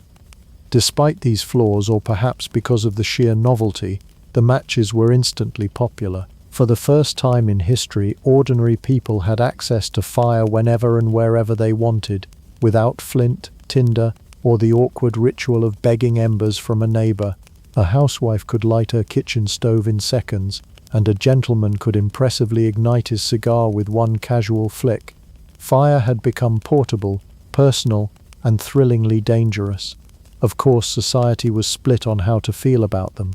To some, the match was nothing short of miraculous, a symbol of human progress. After millennia of struggle, humanity finally held fire in its pocket. But to others, these Lucifers were terrifying nuisances. They could ignite unintentionally, spill sparks on wooden floors, or set tablecloths alight. Children loved them far too much, which gave parents heart palpitations, and landlords began to suspect that their tenants were playing chemical roulette in the sitting room. It was not uncommon for a stray Lucifer to tumble onto a rug, setting off what could quickly escalate into a very expensive accident. Walker, oddly enough, never patented his invention. Whether this was out of humility, laziness, or the classic inventor's curse of not realizing how profitable his idea could be, we may never know. What we do know is that this opened the door for others, less bashful and more business-minded, to swoop in and refine his creation into a proper commercial product. But at the heart of it all was Walker's spark, a literal and figurative ignition of the modern match industry. The Lucifers embodied the contradictions of early industrial society: convenience wrapped in chaos, innovation shadowed by risk. They were beloved and feared in equal measure. the kind of invention that made you wonder if humanity was advancing or simply finding new ways to burn the curtains. Still, one thing was certain, there was no going back. Once people tasted the power of striking fire instantly, no one wanted to return to the days of flint, steel, or awkward fire sticks. The flame was here to stay. If Chapter 4 was about the triumphant debut of John Walker's fiery little invention, then Chapter 5 is the full-blown Industrial Revolution version. Massive factories, millions of matches rolling off the line daily, and a whole lot of misery lurking behind the pretty flames. Because while matches were suddenly indispensable for everyone from chimney sweeps to aristocrats, their production turned into one of the dirtiest, deadliest, and most exploitative industries of the 19th century. By the mid-1800s, matches had transformed from being quirky novelties to everyday essentials. Coffee wasn't brewed, candles weren't lit, and stoves didn't roar to life without them. Factories sprang up across Europe and the United States, churning out matches by the billions. These weren't boutique chemist shops carefully dipping sticks by hand anymore. This was industrial firemaking on an epic scale. On one hand, this was progress. Matches were dirt cheap, widely available, and so reliable that even a distracted farmer in muddy boots could light his pipe in seconds. On the other hand, the people who made those matches often lived in a nightmare straight out of a Dickens novel. The biggest villain of this tale, white phosphorus. This glowing, waxy substance had been adopted as the chemical of choice for match heads because it ignited easily with friction. Perfect, right? Well, not if you were one of the thousands of match factory workers handling the stuff every day without protection. White phosphorus was toxic, and exposure over weeks or months didn't just make you sick. It could quite literally eat away your face. The disease became known as phossy jaw, a phrase that sounds like something out of a pirate legend, but was all too real. Workers, many of them young women and children, would begin with toothaches that refused to go away. Their gums swelled, their teeth loosened, and then horrifically their jawbones began to rot. The smell was putrid, the pain was unbearable, and the only known cure often involved removing part of the jaw entirely. Imagine going into work thinking you're making something as harmless as matchsticks, only to discover you're slowly being dissolved from the inside out. Factories knew about the dangers but weren't exactly eager to change. White phosphorus was cheap, and cheap chemicals meant cheap matches. Customers were happy, and factory owners were raking in profits. It wasn't until journalists, reformers, and the workers themselves began raising hell that the issue came into the public eye. One of the most famous examples was the Match Girls' strike of 1888 in London. The workforce at Bryant and May, a giant match manufacturer, had endured low wages, fines for petty infractions, and the looming terror of phossy jaw. Enough was enough. Led by a group of young women, some barely in their teens, the Match Girls walked out.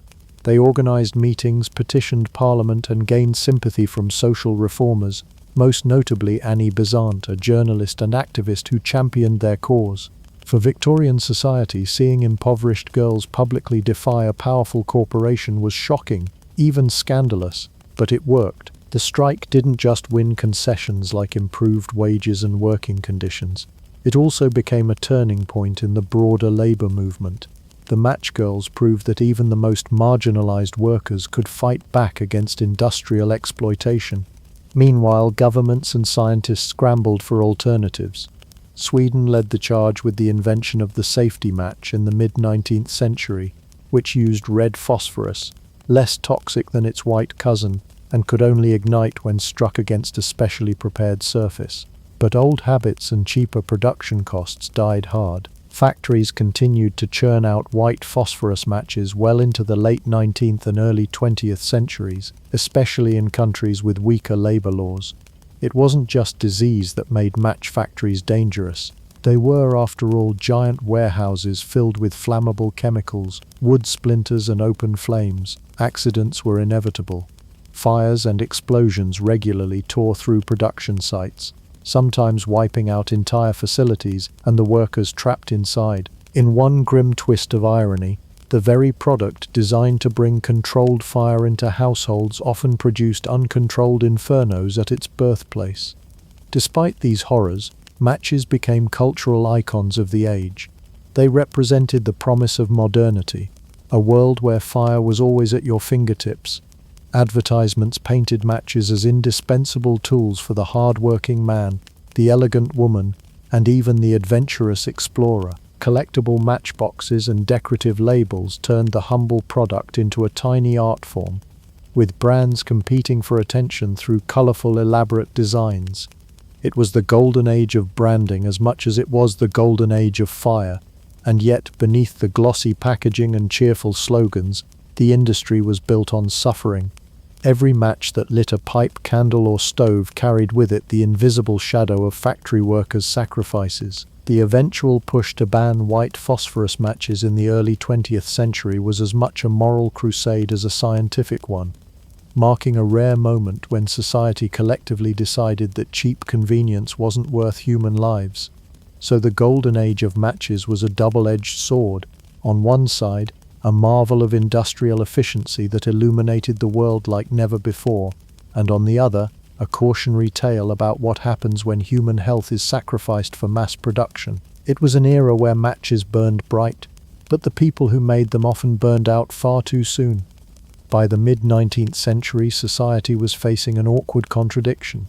On one hand, matches had become indispensable, tiny sticks of instant fire that made daily life far more convenient than rubbing two sticks together like a woodland caveman.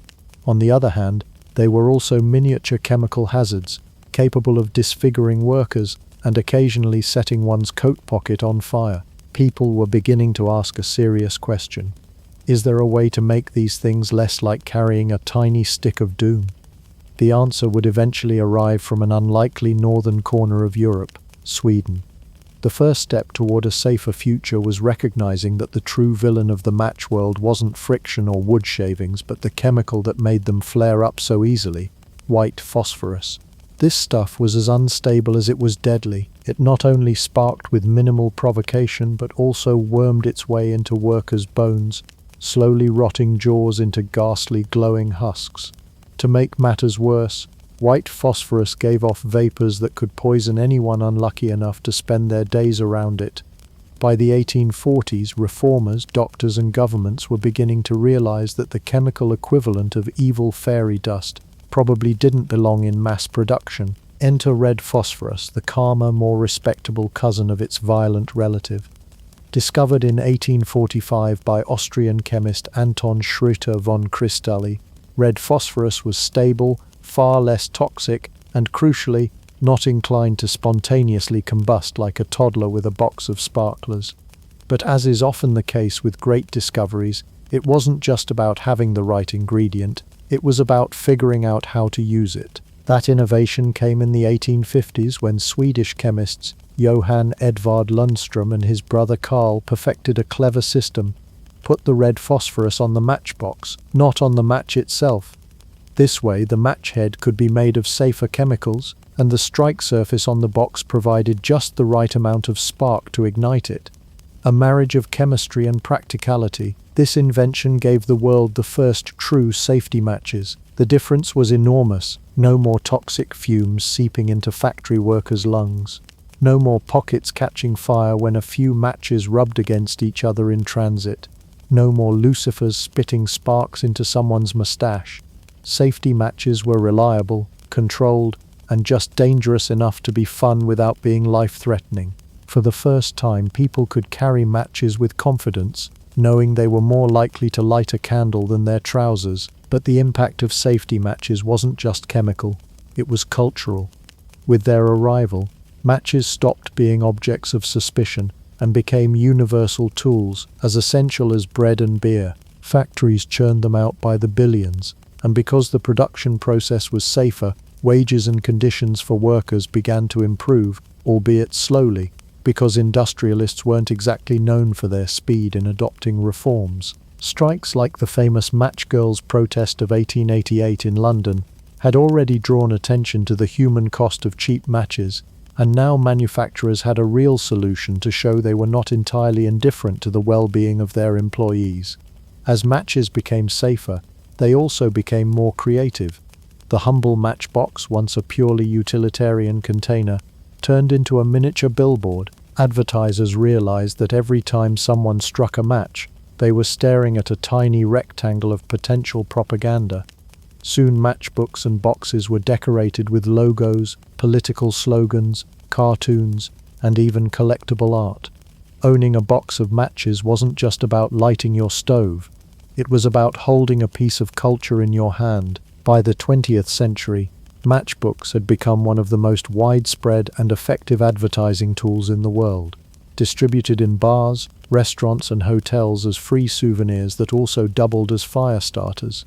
Meanwhile, matches proved themselves indispensable in more serious arenas. Soldiers carried them into wars, where a single flame could mean warmth, cooked food, or a lit cigarette during long campaigns. Explorers packed them on expeditions, trusting the safety match to perform in forests, mountains, and tundras where survival hinged on fire.